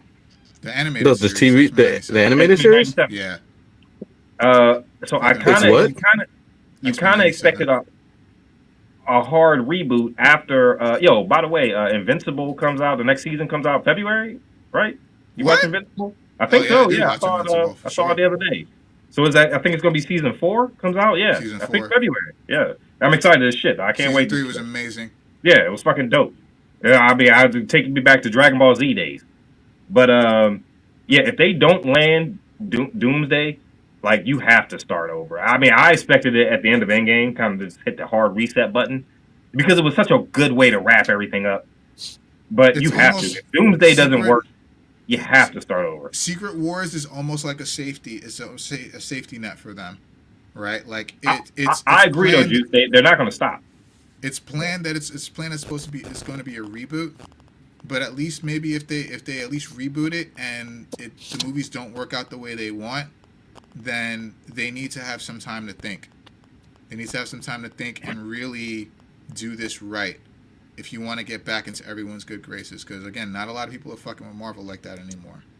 I don't know, man. Like, I don't know. I don't really follow the numbers that closely. I don't think Marvel has the ability to draw in the casual fan the way they did leading up to and during the Endgame times. Because, I mean, they were bringing in people that didn't give a shit about Marvel. You know what I mean? My sister didn't see the first Black Panther. She didn't even know Black Panther was in Civil War. She had no idea he was in another movie. You know? The question, what numbers are they drawing in now? Like, Captain America and Fantastic Four and what was the other one? Thunderbolts.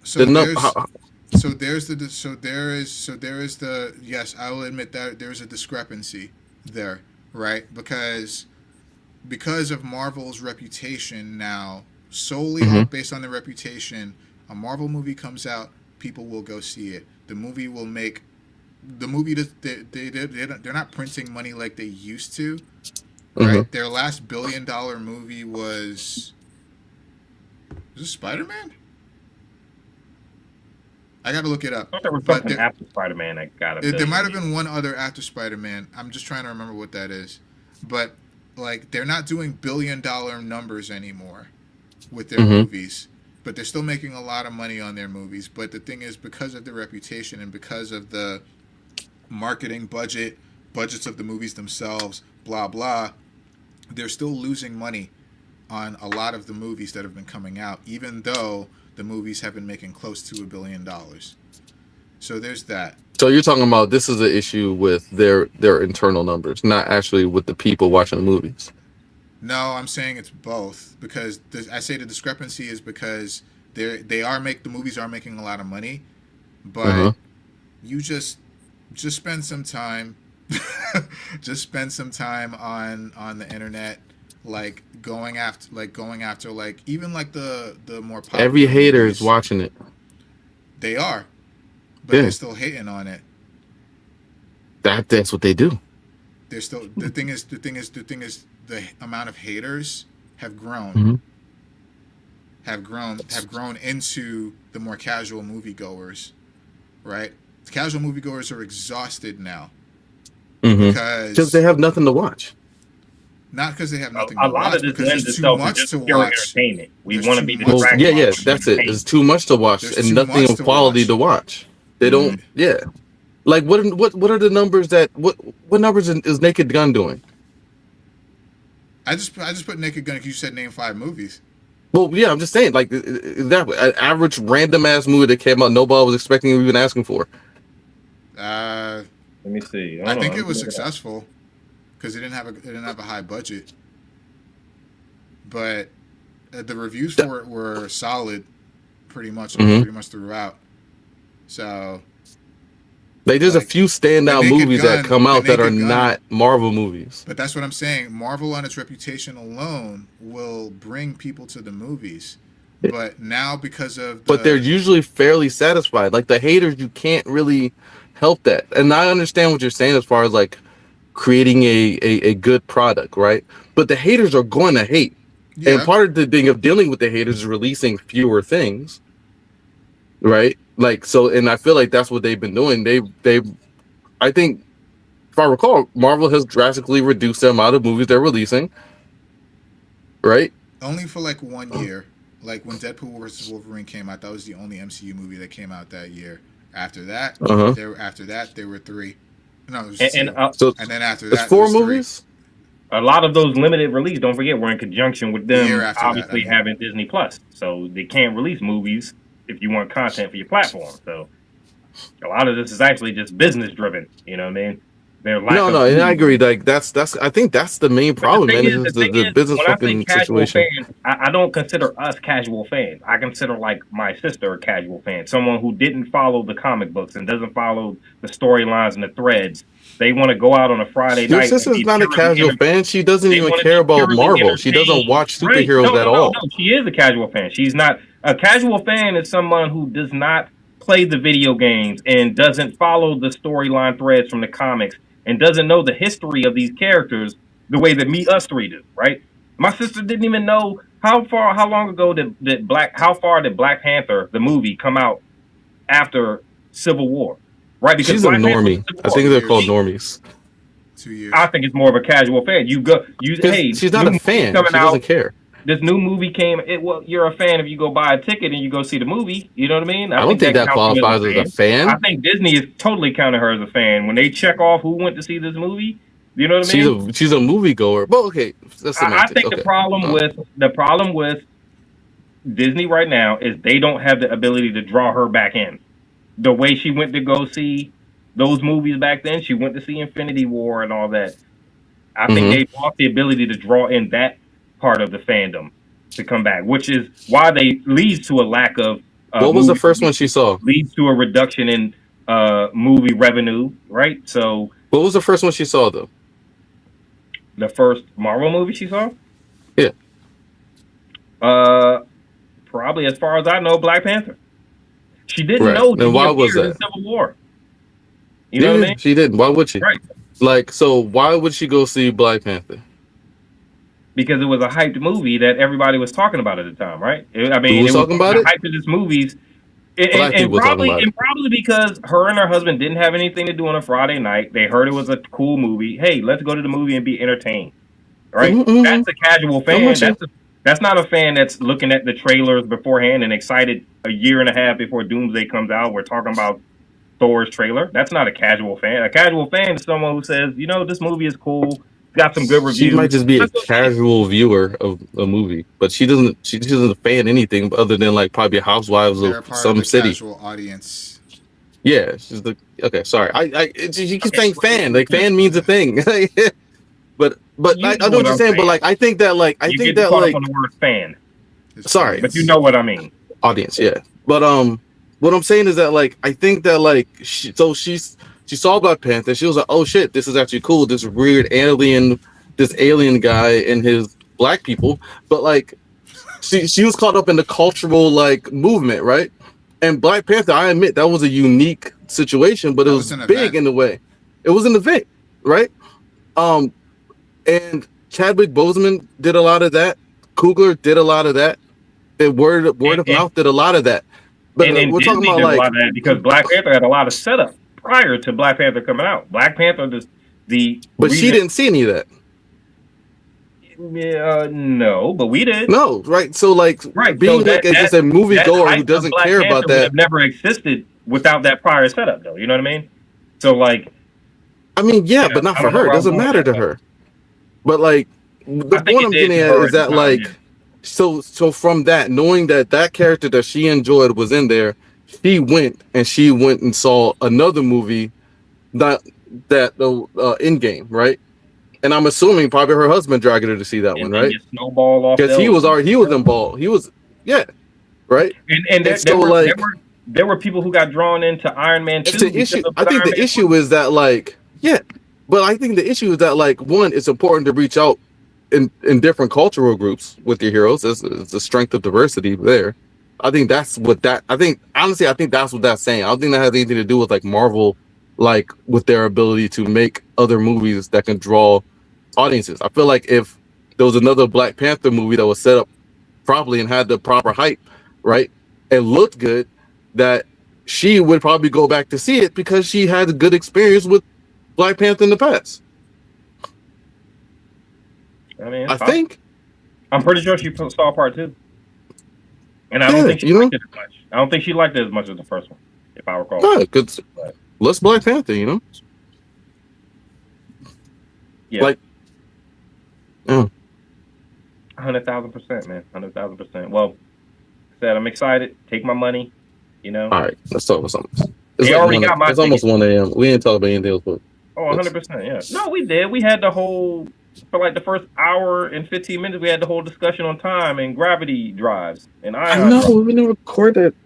You know. No, we did. Hey, we recorded that part. We did. Oh, that's right. Yeah, we did. Were we? No, we didn't record that part. Dinosaurs. Shit, yeah. I'm getting. Yeah, dinosaurs. We did. I'm getting confused on what the fuck we recorded and what we didn't record, man. Damn it. You know. I know. Do we want to go over the 2025 list real quick? Yeah. Did y'all have like Shit. I'm getting, you know, because we had a whole like 45-minute conversation prior to recording. You know what I mean? Which in my mind I'm tying into the cast, but it don't really count. Yeah, I know. Me too. You know what I mean? That's what I was thinking about. We were talking about before. I get you with Marvel. It's just we're very passionate here on the Intelligent Idea Talkers podcast about Marvel. I think like let me just say like I think like Marvel's gonna keep going as long as they're able to make a nickel off this shit. 100%. I don't think there's gonna be a point. Yeah.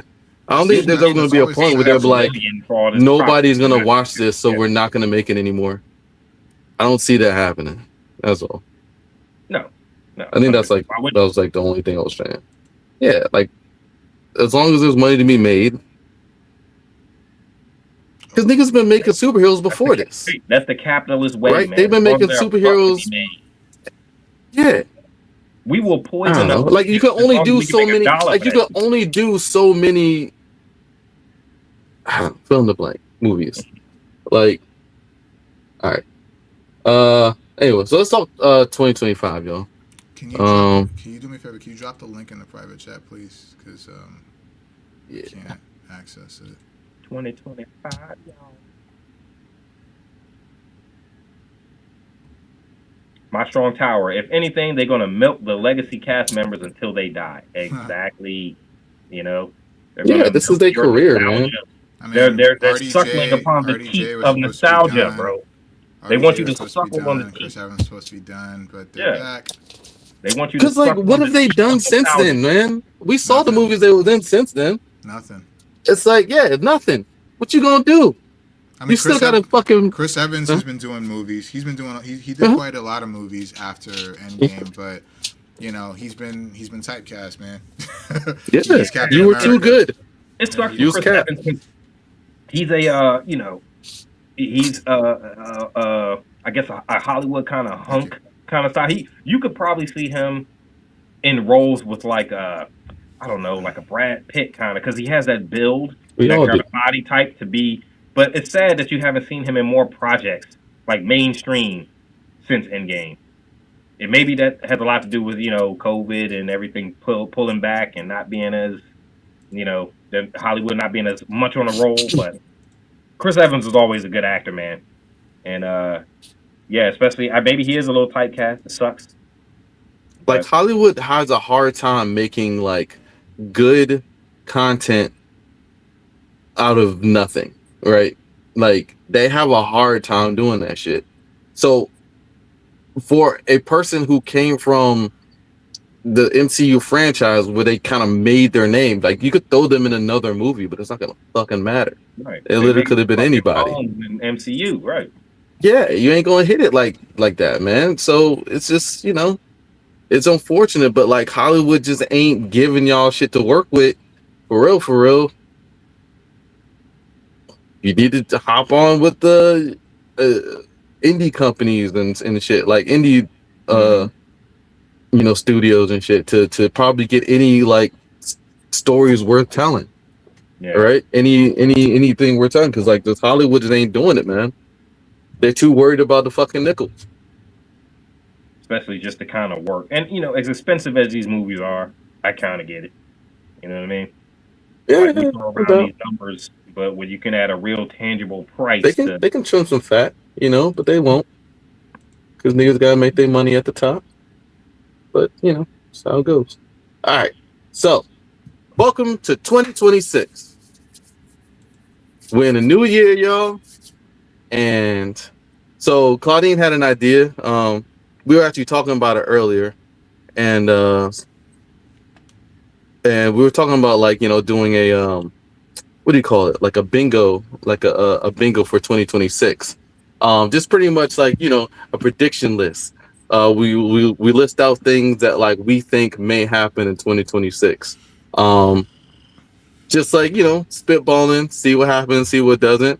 But it was a funny idea because we were talking about like all the shit that happened in 2025, and we were like, you know, anything can happen in 2026, and she was like, yeah, man, like we can invade Venezuela. And then the fucking next day, goddamn, we put that bitch bomb Venezuela and stole the president and shit.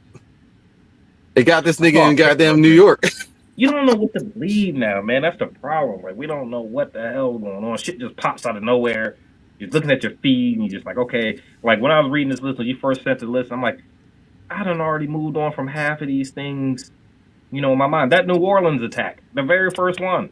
You remember that was such a big deal when it happened. You know what I mean? And, like, the way the news cycle works, we just go to the next thing. And it goes, you know, it's like it's not for long. You know what I mean? Yeah, 100%. Crazy. It's crazy. Yeah, so going with 2025, man, like, I figured we could just talk, or, you know, just, I found this history.com article. I couldn't find anything else that had, like, a quick breakdown.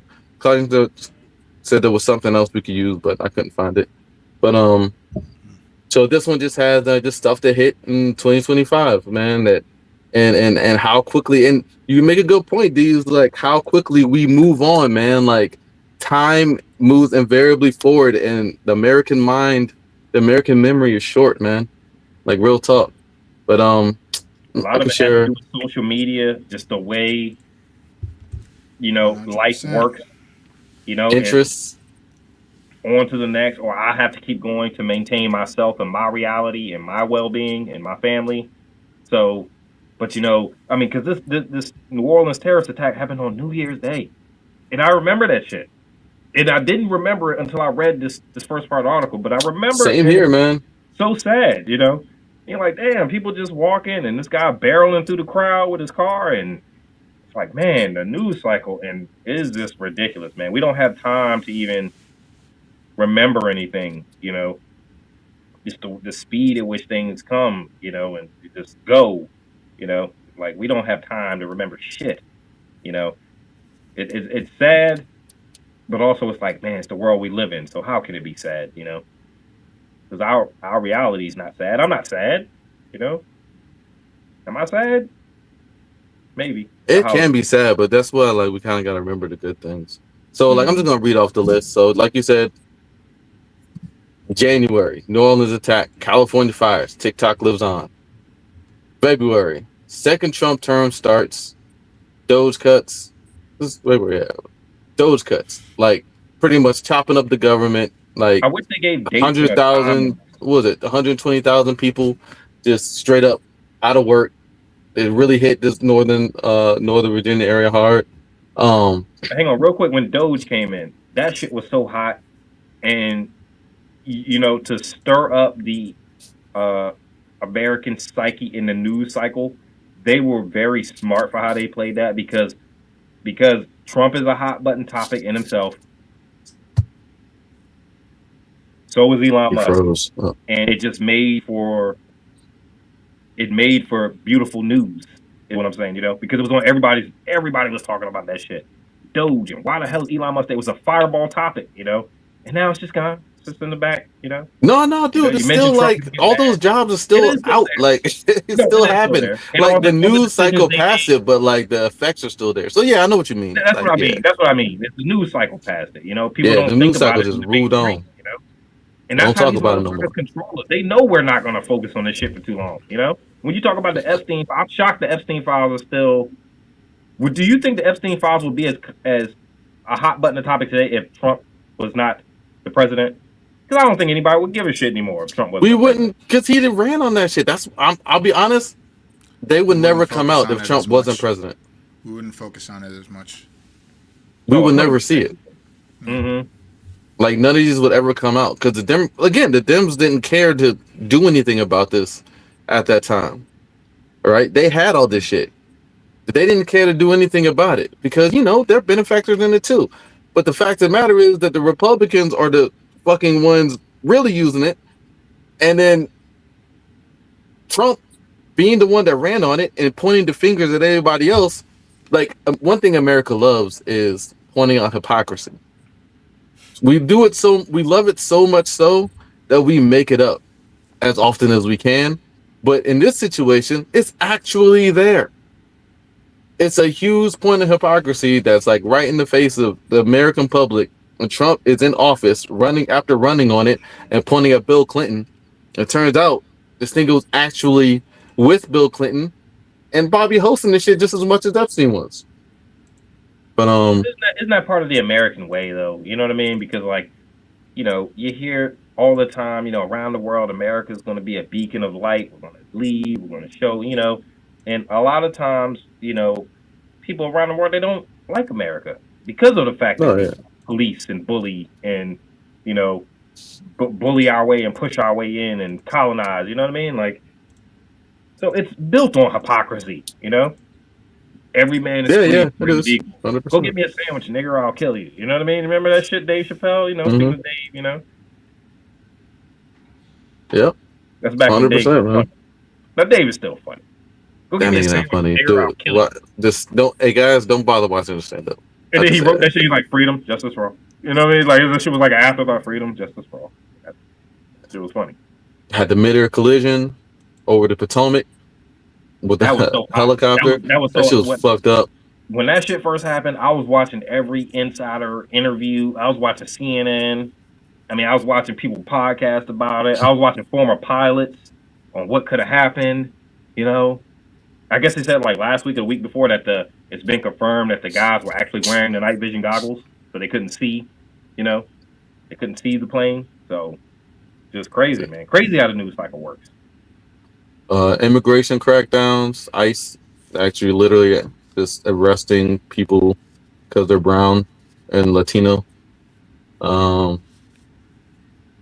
New tariffs. Beyonce win. I don't know why this is on there. What did Beyonce win? Pop culture. She was the first. She was the first to win. First black woman to win country album. Oh, okay. And She's best the album. most Cowboy Carter. awarded Yeah. artist. Yeah. The country album of the year. 10%. Wow. Yo, Trump did the blanket 10% tariffs on imports. That was fucking crazy that he kept delaying. I think he's still fucking talking about them shits, but he did it and then he rolled them back. It was like, hey, look, I made it better. Mm, U.S. airstrikes in Yemen. a lot of stuff with tariffs you're not going to be able to see initially. You know, I think a lot of those things will come out months after the fact. It's like a time release capsule. You know, like you impose a tariff and then you don't really see the effects until a few months later. You know, maybe even a year, years. You know, depends on how things roll in. Man, They're gonna be negative. U.S. airstrikes in Yemen. Again, just U.S. bombing shit across the country or across the world. Weight loss drugs. Ozempic. 5 scientists who developed the weight loss drug Ozempic and Wegovy were awarded $3 million in U.S. Breakthrough Prize on April 7th. The drugs originally created to treat diabetes were used by nearly 12% of Americans. So that's actually kind of cool. I heard it works like really good, and it's like not that bad. Yeah. That's a good thing. It started to become to the point where it started to become like rare and more high in demand. So it sucks. Oh, is it? There are people that like need it that can't get it because you got like the celebrities and like all these other people who don't really need it taking all of the supply. So Jesus. there are alternatives, but they probably don't work as well as certain drugs that would be more applicable to you. So yeah, it's interesting. It's just kind of the normal way of insurance and how that works.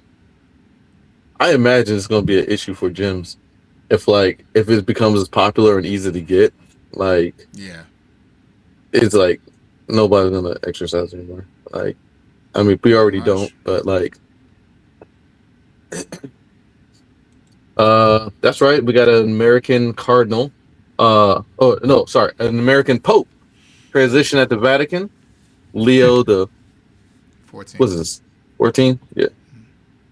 Wars in Gaza, Ukraine. Tragic. you know, real quick, just touching on the Pope. You know, I'm not Catholic, obviously. I don't think either of you two gentlemen are either. But like, you know, the Pope is such a What makes you say that? the Pope is such a magnifying figure. Would you be? It's just weird because like he's probably one of the most recognizable people in the world, right? But like, would you even move if the Pope walked by you like in the grocery store? You know what I mean? Would you even like? But I'm. Would you notice? You know what I mean? As far as like, damn, look. So if he's like dressed normally, or if he has like the procession, okay, if he's like wearing a white robe, I'd be like, in the Pope gear, I'd be like, damn, like I there's a got paladin over this yo. Goddamn paladin. Yeah. Yeah. But if he got the white robe, I'd be like, if he was really Darth, I wouldn't be surprised if he was a Darth. Damn. what's that? Goddamn. But yeah, man. Yeah. I mean, real talk. Like, if I would take a picture with him, that'd be cool. Yeah. Took a picture with the Pope. So look, Pope. let me see. National Guard in cities. National Guard. I don't know if you already touched this one, dude. No, I'm just scrolling down. That was back in Russia-Ukraine war. And you remember how hot that was because one of the cities the National Guard was deployed in was Washington, D.C. And just that's how fast the news cycle is. is we totally don't even affect us anymore. You know, that was back in June. That was 4 or 5 months ago. Bro, You know what I mean? they ran up in that jump. They fucking arrested some. Well, I remember the guy with the sandwich, right? Right. He hit the nigga with the fucking sandwich and dipped. I think they acquitted and they couldn't catch him. The truck, the judge like dropped the charges or something. Yeah, they did. Yeah, they dropped it. Yeah. He didn't even. He hit this nigga with a sandwich and dipped, and they couldn't catch him. That shit was funny. Oh, did they catch him? Huh? It was disrespectful. What kind of entitled motherfucker you think you are? You gonna throw a sandwich at somebody who's armed? You know what I mean? Like, you should have had some kind of, at least a fine. They shouldn't have took it to court and all that shit. It was ridiculous. But not like, because he's like making a point. It was like, why the fuck are these guys like patrolling the streets? I don't care. Who the fuck do they think they are? Well, I don't care what point you try. You don't slap a member of the armed services with a sandwich, bro. You feel you really entitled. If you're white and entitled enough, you just might. You slap the shit. Was that shit pastrami? I don't even know. I don't know what that shit was, man. That shit wouldn't have been no black person, because we're not gonna waste our sandwich like that. No, that nigga be in jail, dude. Right. Like, there's no dropping the charge if a black person threw a sandwich. Yeah. Oh, that. But like, yeah, man, that's crazy. The National Guard deployed in city. I remember that was so hot for at least 2 weeks. And they were like, crime went down and shit. And everybody was like, but we didn't have high crime before. I mean, it is DC, you know, so like, of course, DC is actually not what it used to be. Any city's going to have crime. Everything's gentrified. Oh yeah, everything is just 100%. You know. Yep. And I guess maybe that's the point, to kind of pull back to the cities and let that be the wealthy. Let's bring all these people in from the suburbs and let them live in the cities, and let's gentrify the cities. You know. I don't know, man. Yeah, it's just. I'm reading this list and I'm just shocked at how fast the news cycle actually goes, and how limited and how short our attention spans are as citizens, bro. Like, so is it our fault, or is it a cultural kind of societal thing where, like, we can't help it? This is the world we live in, you know? Yeah, I think that's what it is. We can't really help it, man. I don't think we can help it either. It's not our fault. It's not our fault we're kind of short-minded with certain things, you know? And then you wonder why they pull the rug from under you or tell you lies, and, you know? Because this motherfuckers ain't gonna remember no way, so we ain't gotta tell them the truth. You know, they ain't gonna give a shit. You know. You got the Taylor Swift got engaged apparently to Travis Kelce. Mm-hmm.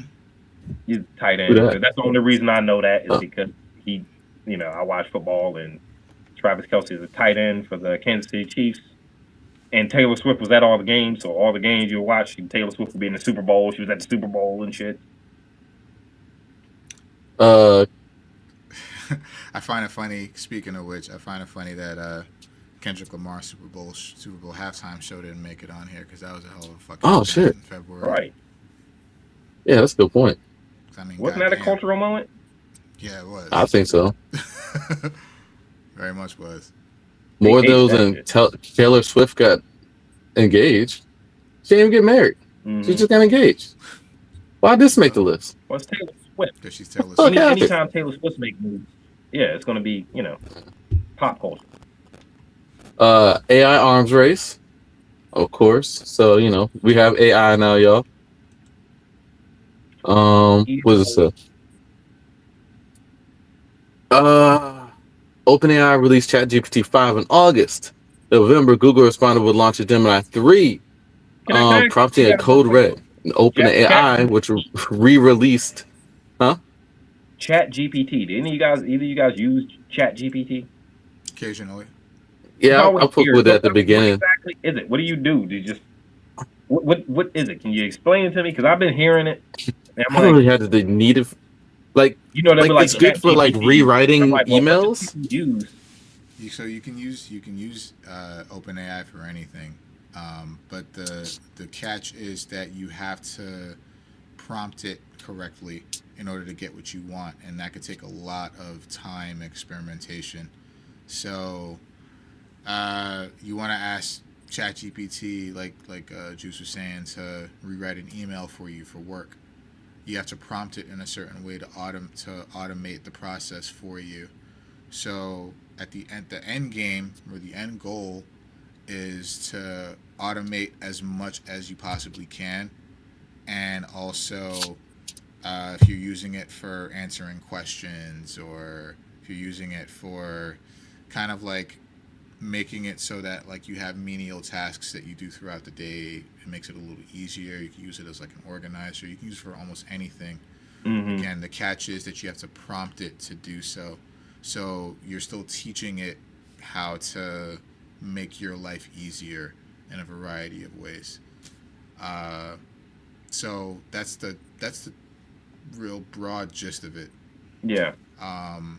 So you can use it as it's at the end of the day, it is still a tool, and if you learn how to use it as a tool, it could be huge for like your day to day, your life really, to get you straight. But like, man, it's still it's rough. It's rough. Yeah, just write the email yourself. As far you're better off. As far as we've gotten, the strides that we've made, in every single day we make strides. It's rough, man. Like, because you can say, "Hey, ChatGPT, can you tell me what 1 + 1 is?" It'll say 4, and then it'll give you reasons as to why it believes 4 is the right answer. It's because of where it's pulling from, right? So it's just. Yeah, I saw I don't know if this was real. I don't know if either of you guys saw that. I saw something on Instagram where they ran a picture through ChatGPT, and they asked ChatGPT to remake the same picture. Like, they just kept saying remake. Yeah. And the picture just totally changed to something different. Fuck it up. Yeah, I mean, like, it was scary. Like, they fucking changed the person's face and like. Yeah, like it's like they did like 100 times, and it was like, yeah. It was like, what the hell? Like, what is the use of this? What is the purpose of this? Like, I don't know. I mean, like, again, it's all. That's generative, right? If you think all best case scenario, it could be really useful. Like, that's why like movie studios are trying to use it to create scripts in seconds. Yeah. Right. That's why people are using it as training. So they're trying to use like people's voices and their faces and likenesses to train it, so that it could eventually take people's jobs, right? You don't have to pay an AI. You don't have to give an AI overhead. You don't have to make it so life that insurance and dental insurance and all that. Right. Shit. You don't have to do any of that, right? Like for AI. So it's like I think it was reported that like intention. Go ahead. I think it was reported that like was it a quarter?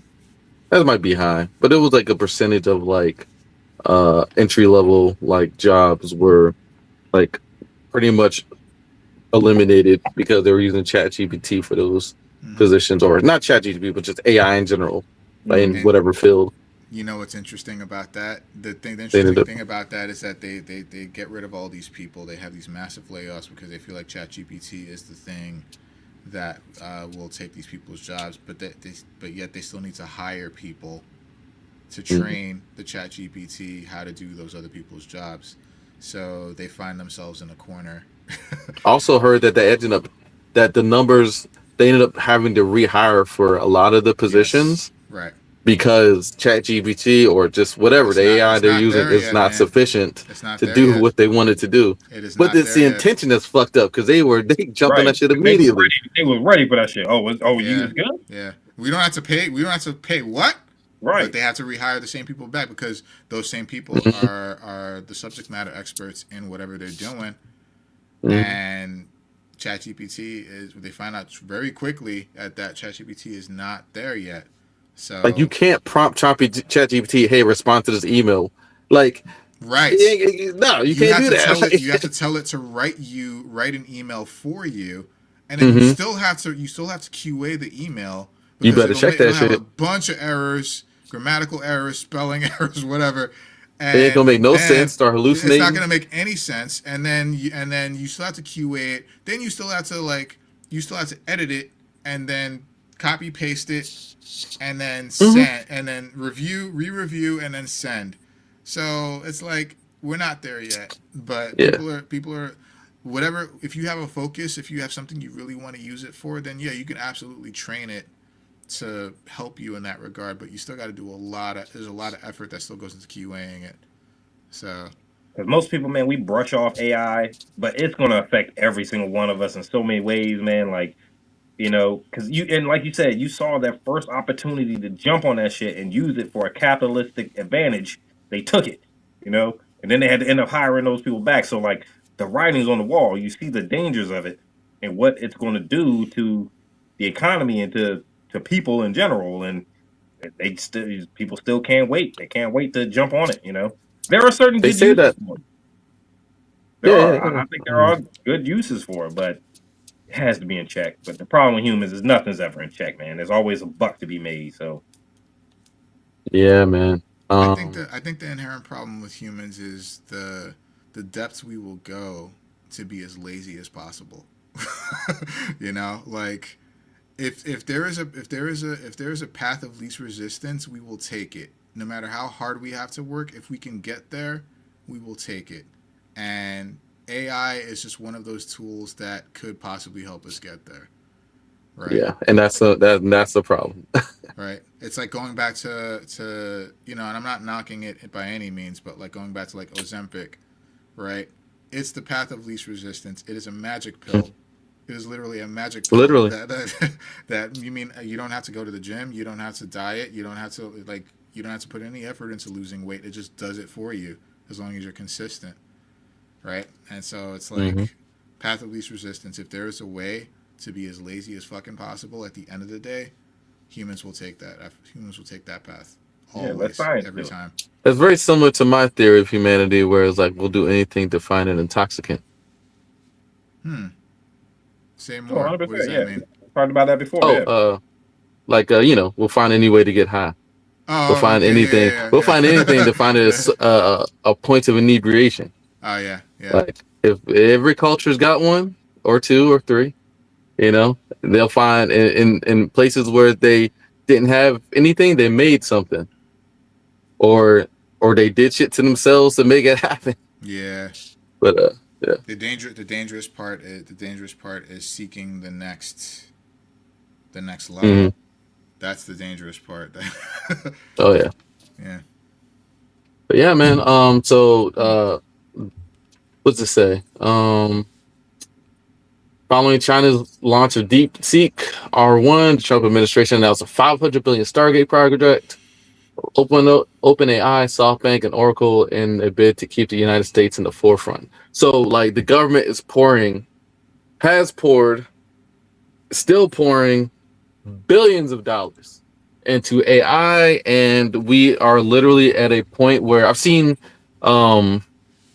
reports where they say that essentially our economy is kind of like propped up by an AI kind of reinvestment of a few $1 trillion in different areas. So, and that it's a bubble and it could potentially pop, leading to a recession. But we will see. 2026 prediction. Dude, I can't handle, we've been on for 3 hours and 17 minutes. I can't handle, the idea of finance being mixed with AI, man. It's too much for me right now, man. God damn. Yeah. That's late. That's some Armageddon shit. You know what I mean? I don't need to think about AI propping up the economy and shit, man. God damn, it's taking it to a whole new level. I just wanted to, I'm thinking like sending emails and changing pictures and shit. You know what I mean? Damn, bro, this shit is scary, bro. It's scary, son. Did y'all see K-pop Demon Hunters? Yeah. I didn't see it yet. No, I didn't. I heard it was good though. It's really good. Yeah, but yeah, K-pop group. The music more than anything. Yeah, apparently people love that jump. Every young person I know was like, yeah, it's amazing. So K-pop group goes number 1 in the billboards. K-pop is just black music done by Korean people. We all know this. I'm sorry. I'm sorry. I hate to say it, but every time I hear it, I'm like, hate to say it. Well, I heard the song before. We know this. It's straight up ripped from black culture, black music. Straight up. But that said, I have like picked up some tracks that was actually pretty dope. No, So I'll say that too. K-pop music is dope. yeah, they got some hits. Charlie Kirk assassinated. Who was this person? I never heard of him. That shows September you 10th. just how fast the news cycle works. That was in September. Charlie Kirk was shot September 10th. Damn. And we done already moved on from that mother, man. That was one of the most polarizing things that happened this year. I'm not talking about Charlie Kirk or anything with him. Mm-hmm. You know, The assassination, God though, itself. The video of the assassination. Just I still didn't watch everybody to see. Man dead, shot in the throat in front of you. I couldn't bring myself to watch that. In front of a bunch of college students all over the internet. I saw this shit on Instagram, Facebook, all the shit. Yeah, it was everywhere, you know? Yeah. YouTube had the little shorts with the fucking blood flowing out his neck, and we've already moved on, you know? Damn. I guess that's the way it works. Maybe a lot of that has a lot to do with who Charlie Kirk is as a person, a human being, you know? But I mean, a lot of people haven't moved on, right? Like, it doesn't really affect our lives because we weren't like fans, but like the administration, like they're trying to name shit after this nigga. Like they're like all in. It's no longer in the news. It's no longer like, you know. Yeah, it's just a lot of people lost their jobs while saying they didn't care. I think it was like 600 people. I remember, yeah, across the country, like lost, like were fired because they were like, I don't really care, or they, yeah, huh, yeah.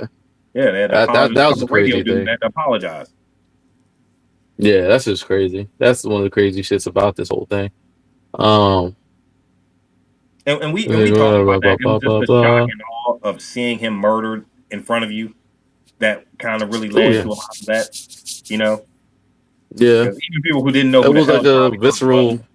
Yeah, it was just real visceral in your face, yeah. Yeah, man, that shit was crazy. But, Operation Southern Spirit, I don't know what that shit is. I remember. Never mind. Southern Spirit. That's in the this fucking Trump bombing the boats in fucking Caribbean and shit. That's crazy. That's kind of recent too, which is wild. I mean, should have told you what was going to happen with the Venezuelan president right there, right? Like, apparently America is still in the business of colonization and imperialism. You know. And, hell yeah. Apparently. I guess we've been running this hemisphere, right? I mean, are there really any other true superpowers in the Western Hemisphere? You know, like America can't allow that, right? We can't allow Venezuela or any South American country to really think that they have some kind of, you know, militaristic pull and they run things. If we can run into a country like Venezuela and snatch the president of that country with impunity, that's how you get that's how you build an alliance on the other side. Yeah, dog, talk about a coup in your face. Yeah. You know? It's like, so who do we replace that guy with? There's going to be a power vacuum there. How does that benefit us? Who do we replace him with? You know? Yeah. I forgot the Louvre got fucking heisted. It was broken to the Louvre, stole some shit. It's been a crazy Did they ever catch them? No. No, they still didn't count them. No. Because they was like for sure, like, nah, we're gonna catch these mammals. They ain't going far. No. They still ain't. At least 7 people. Oh no, they said 7 people were arrested. Yeah, arrested but not convicted. They never got the goods back. Crazy. How do you break into a museum? And the Louvre is a museum during the day. Yeah. Uh-huh. How do you break? That's like breaking into the Smithsonian and stealing something and running out. You know, like how the hell do you even? Run up that giant dinosaur fucking. Where do you even begin to even that fake ass fossil? In 2025. I'm saying, I mean, it sounds like some Ocean's 11 shit, but man, that shit. They got facial recognition. They got, I mean, just all types of cameras, and I don't even, whatever. Could have been an inside job. That's all I'm saying. Somebody knew something. Yeah, the further we get there at the right time, because they have replicas that they swap out, right? Yep. Certain times of day. It's been a crazy year. The real thing is actually on display. Which is wild, because I took my son to the Smithsonian and my son, and his cousin to the Smithsonian and what was it? August? Yeah, sometime back in the summertime. I think we went to the Natural History Museum, and I saw the Hope Diamond. You know what I mean? You know, the Hope Diamond. Talk about being unimpressed. Man, I thought that shit was gonna be like a jewel. I've seen Infinity War and shit. Man, I thought that shit was gonna be look like a goddamn. I thought that shit was gonna look like an Infinity Gem. Dude was like, "Where's the gauntlet?" Yeah, I was like, "What the fuck is this?" You know, this is it. You know, so I can't snap now, with this shit. Now you're making me question. Is like, you probably was that really the Hope Diamond? You might be looking at a fake. Right, this shit could have been fake as hell. Like y'all pulling the wool, like that's fucked up, man. I thought I saw the shit. You gonna fake me out, man? It's like I seen rappers with bigger shit than that. Yeah, I mean they had it in like a rotating case so that everybody in the crowd could see it, you know, face on, and I mean I was just like, dude, that's it, you know. You can't let me see a Marvel movie and then this is all I get, you know what I mean? Right, I thought I was going to be in a gauntlet or something, man. So I can't snap with this shit. Can't snap with this shit. Government shutdown breaks records. Fucking, how long was that? 45 days. But nothing. Ridiculous. Then Epstein files released. Legislation November 19 compelling the Justice Department to release a body of documents detailing the criminal activity of American financial and convicted child sex offender Jeffrey Epstein. So that shit was dope, but you know they still working on the rest of it. It was anticlimactic just because it was so heavily redacted. But you hear about all these stuff they were able to unredact by using Word? Really? Was it that simple? Yeah, they copied from the file onto a Word document, right? And because they just used when they blacked it out, they didn't actually redact it. They just used the black highlighter. So motherfuckers was able to like uncover a lot more shit, but like you know, it's just they still missing a lot of names because they didn't release all the documents. The only because I heard it was like I can't remember, like 300 something gigs worth of like material. Documents? Shit, that's a lot of shit. 300 gigs worth, and they only released like I remember what was like 100 pages or so. I forgot how many, but it was like it's like a fraction. And so they're still like working on releasing them. And that's not to mention that like the what was it called? The law that they passed that made it so they can release the documents is supposed to be so they can release every single document unredacted, and if they have redactions, they have to submit reasonings for it. But they're not doing any of that shit right now. So the administration is definitely a violation of the congressional law. So that's the whole thing. And so we're trying to. So right now they're talking about what the next step of action is. I mean, I don't know what he's going to do to the president, right? But the Justice Department is definitely supposed to be releasing these more, and they're still releasing some now. I think they released some like last week also. I don't know. That's all weird because I mean, we still question who shot JFK and who shot. They released them shits, didn't they? And, I mean, yeah, but it's still. It's what's his name? Lee Harvey Oswald. Yeah, he did it. Supposedly, you know what I mean? What? Like niggas will never believe it. Allegedly, you know what I mean? Yeah, allegedly. So, yeah, that's all, man. It's all weird. Oh, shit. The further you get in this list, the more I'm like, man, it has been a crazy year, for the news. Regardless of if the cycle moves fast, a lot happened. You know what I mean? What did I do? I didn't mean to do that. I don't know how to do it. Right, I don't know. Well, yeah, just keep that. I didn't know I could do that. Oh, so I can like highlight shit. Yeah, put the comments up there. So you only highlight one comment, or will the whole stream pop up there? Let me see. Yeah, but yeah. I could just open. Oh, okay. Yeah. All right, I'm gonna start doing that in the future. Well, you discover something new every day. Yeah, learn something new every day. 2020. Probably read the directions on this shit. Shootings abroad in Sydney. Australia shootings and American shootings. We just saw that. Two very different responses. had to be when was this? Those Bondi Beach shoot December 14th. I was about to say 2 weeks ago. Had to be. 'Cause I saw the videos, right, of the guy tackling the guy with the rifle. Remember, one citizen came up behind him, snatched the rifle from the guy. Damn, man. It's just, you know. Yeah, I know we've been on here 3.5 hours, man. We all like fading, but that's one of my biggest fears, especially as a member of a highly armed society, is being out in public and being gunned down viciously by some nutcase who thinks they need to come kill and murder a bunch of people. You know what I mean? Like, I know this happened that's at a very real possibility. I know like this we're all living beach. in a situation of yet, nigga. Right. And we're not one yet. of the most heavily armed populations in the world, right? So, like, I don't, I know gun control was a hot topic, especially when presidential elections tend to come around. It amps up, but, I'm definitely in favor of, like, metal detectors everywhere, man. Everywhere in the public space, bro. We should have metal detectors, man. Like, the mall, obviously. But the laws they're pushing for is that it doesn't matter, right?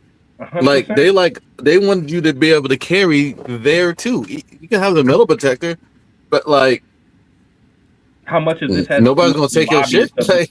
The gun manufacturing, like, guns are so ingrained in American culture. Like, nah, that's cool. We don't care. We have a right to be armed anyway. So,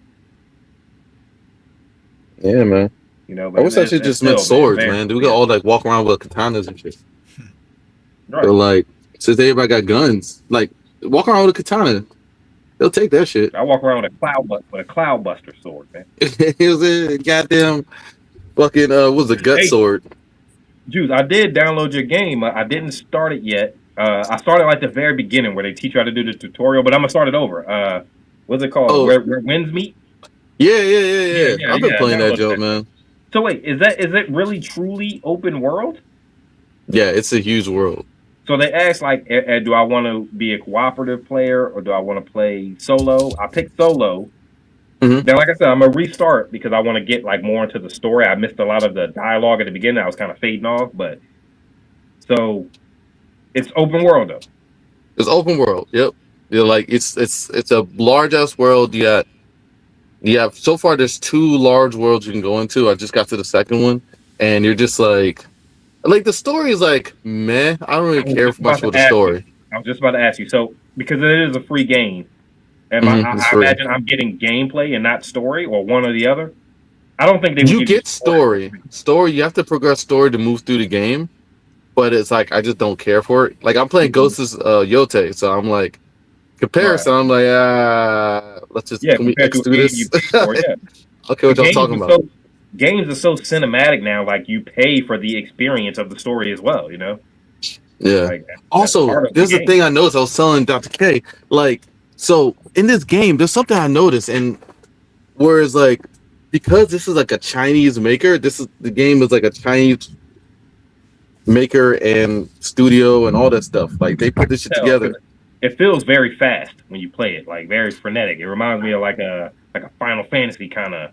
You know what I mean? Yeah, it's kind of like a mix between that and Souls. Like a lot of it's like timing, the parry. There's a lot of parrying you got to do, moving. You got different techniques and stuff. But the thing that gets me is often the like what they're talking, or I think it's names and places, like names of places, and I'm like, so. We watched a lot of anime, so I don't find this issue when I watch like Japanese stuff. Yeah. When they mention like a location or they mention the name, I can recognize the name. But like, not to sound like racist or shit, but like when Chinese or whatever language, I have a hard time recognizing names of people and places. Oh, and it's weird because everything is this shing kesh and I don't get it doesn't click. You're talking about specifically in this game. Specifically in this game. And I didn't realize that was the thing that like was the thing. Like I'm not attuned to like their names and places. Everybody's name sounds the same and looks the same to me. So I don't know who the fuck they talking about when I gotta go talk to somebody. I don't know who the fuck that is. Like, which one was that? Yeah. Right? Like, I don't know. Like, and every once in a while you have like a character. Like, there's a character called Ruby. Ruby, I know Ruby. Like, Ruby rolled with you through was part of the game, and like Aunt Han. I know Auntie, right? But like other than that, man, like up and give her nicknames and shit. You so black. Yeah, I know Auntie, I know Ruby, right? Yeah. But anybody else, man, like it's shish, and I can't like. So that was something I just found out that was a thing. So I don't know. But let me know if you have the same problem, man. Like I guess production value is also something that we get, you know, and then because it's a free game, maybe it went over with a fine tooth comb as far as production. So like the, you know, maybe I think translation, right? Like or like the translation, like you didn't pay for the audio of the translation to be as clear and as crisp, and you know. So, but it seems fun because I fought the first. Did you fight the first? Yeah, the first. And they were doing a tutorial, so it wasn't really a fight. But the combat seems quick. It seems like it flows, and I'm just wondering if it's really open world because it's free. You know, I'm like, why the hell are they giving us all this content for free? Like, what's the catch? What's the catch? I think the catch is they want you to buy like outfits and buy like cool stuff. I knew there was some kind of purchase system coming. I'm like, they don't give you this for free. But like, you do get a lot of shit for free, like, and like I think I spent like, since I bought it, I probably spent like $9. Oh, you actually put some money into it, yeah. Yeah, like I bought one of the weekly things where you get like certain things to buy certain things. So I did. That was $5 for a month, and then I bought an outfit for like 99 cents, which I thought was fresh. Yeah. Hey, that shit matters, man. People be under. No, that shit was fresh, man. Bro. Hey, that shit got like a gold trim. You know what I'm saying? It had the leather with the gold trim. I was like, all right, this is kind of dope. That's why I hate first person games. Like, oh man, what was fucking Cyberpunk? I hated that shit, man, because the world was so rich, and like even your character you got to customize, and then you went in the first person. So it's like I'm never gonna see the motherfucker I just made. Yeah, you know? I know. That's my issue with Cyberpunk too. Like, I don't like first person games. Why the hell would I want to change outfits on a person I'm never gonna see? You know. So whatever. Exactly. Like, I saw all the time fixing his dreads and shit, and he was like, right. But yeah, check it out, man. And yeah, and we could do like cross-play co-op and stuff. Like, and the boss fights are dope. Like, so am I allowed to go from solo? You can pick up different kung fu styles and different weapon skills. Okay, yeah. I can give you some pointers too, man. How long does it take you to actually level your character? How long have you been playing this? I've been playing it for, I don't know, when did I tell you about it? Probably about 2 months ago? 3 weeks ago? 2 months ago? Yeah. It was like a couple months. Whenever we moved to the couch. When you first mentioned it, I believe. But I just started it the other day, so I don't even know. Okay, but anyway, yeah, I've been playing it for about that long. However long that is. Yeah. But yeah, it's fun. Like, it's fun. It's a cool, like, yeah. No doubt. Right, man. Jump on that, John, man. Like, I know you're playing Expedition 33. How's that coming? Man, it's coming. It's great, man. I love that game.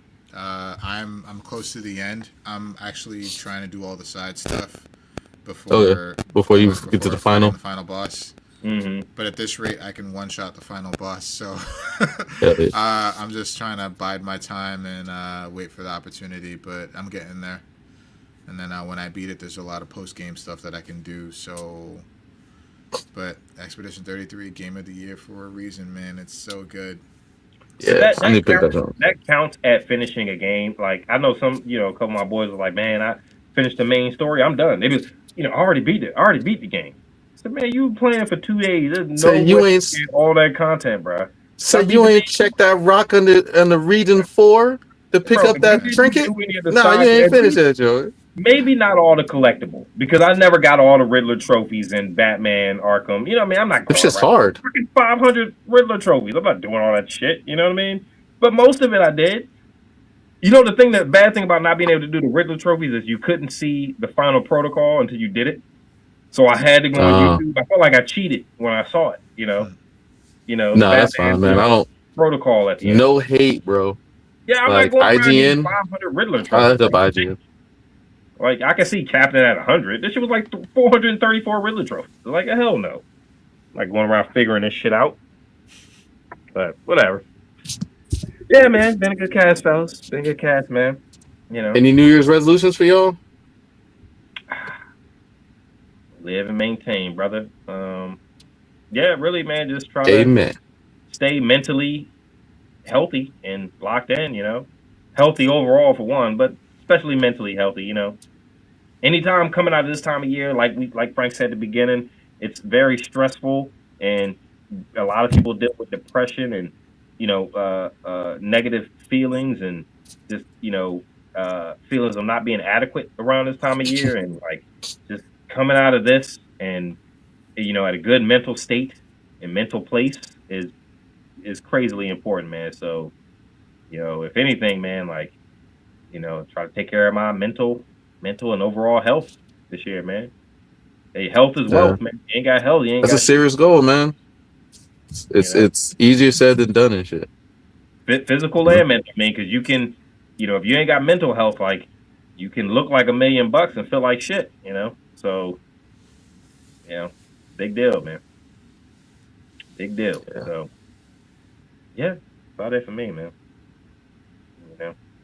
For me, like, I've kind of feel bad because I don't have any like actual like New Year's resolution type goals, and I feel like I should because I got shit I gotta clean up.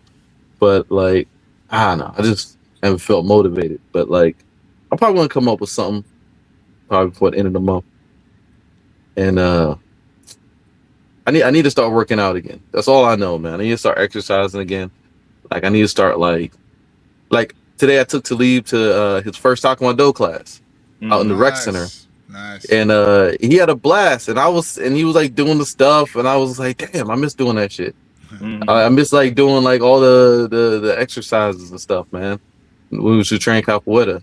It's like I need to do something. But yeah, I don't know. I just gotta figure some shit out. As soon as I figure that out, I'm gonna probably make that my focus. Tomorrow I'm gonna clean out the backyard and maybe make like a training area or something. Put some training dummies out there and shit. Yeah, I got this giant ass punching bag that came, when we moved in here. And like I used it a little bit, but I don't really like. Maybe I should actually start using it and make it a routine or something. Hitting the bag a little bit. Does he like Taekwondo initially? Yeah, he loved it. From class 1, yeah, he had a blast, man. He had a blast. They broke the board and everything, and he did his they had like the thing with the pads, and they were like blocking the pads and stuff and going back in line. It was cute. It was cute. Yeah, man. Hey, and if any resolutions, man, take care of your kids, man. That's an extension of you, and as long as your kids are good, I think life should be good, man. Like take care of your children, man. Take care of your babies, man, especially black dudes, man. Like I know we have this stigma of the black males not in the home. I don't know any black men that don't. That's not true. Take care of their kids. To be honest with you, that's I actually don't a false. personally. That's actually a false stereotype. If anything, black men are the most present fathers out of out of every race, every ethnicity. Black men are the most present. More than all the others. So yeah, we should be. It's lying on us and shit. And they say this because like black men aren't always like married to like the mother. Right. I think that's what we try to like say, and it's like, hey, we stand for our kids. Like, doesn't matter. Like, there's this expectation of a more traditional family dynamic, right? Where the father and the mother are supposed to be married, and you're supposed to have like 2 children at least, and then their gender roles then assigned, and it's a whole fucking thing. But nah, man, being present means being present. no matter Yep. like what your situation is. Be Being there for present. your kids. 100,000%, man. All right, boys. Hey, man. Like I said, good cast, man. Happy 2026. You know, definitely, to man. you. We made it another year. I'm at the age now where I just appreciate being here another year, man. Just 2026, man. When the new You millennium ain't first that came old, nigga. around, Shit. hey, come on, man. Nah, bro. Don't butt in on my. He's I'm like trying to he talk like about my 90 age, years old and bro. shit. Like I'm trying to talk just about how glad like to see another the day. wisdom I've gained over my years, man. All right, don't come on, man. All right, my bad. Hey, give me my moment, man. I'm just saying, You right? said you're like, can't see out my left eye. Yeah, no shit, Just man. glad to see another day. My hip. Seriously, when like My hip hurts. remember Y2K and all that shit when they first changed to 2000, we couldn't imagine 2026. What the hell was gonna be in 2026? You know, what the hell? I guess we're still like kind of just touching it because here comes Chat GPT and AI and all that shit, which is kind of the future. But damn, we still trudging on, man. We still here, Hell So, yeah. Man. All right, boys, man. Hey, man. Y'all have a good one, man. You too. Hey, and Yes, sir. thanks to the commenters who joined. I Yeah, know one thanks for had to be checking us out. right. I know y'all know who they were, don't you, man? No, one was Special K. Shout out My Strong Tower and shout out to Dr. CK. Mm-hmm. Yeah, man. All right, boys. Hey, man. Y'all have a good one, man. It's been a great cast, man. You too. Hey, Joe. All right, Peace. take care, everybody. Catch y'all next time. Peace.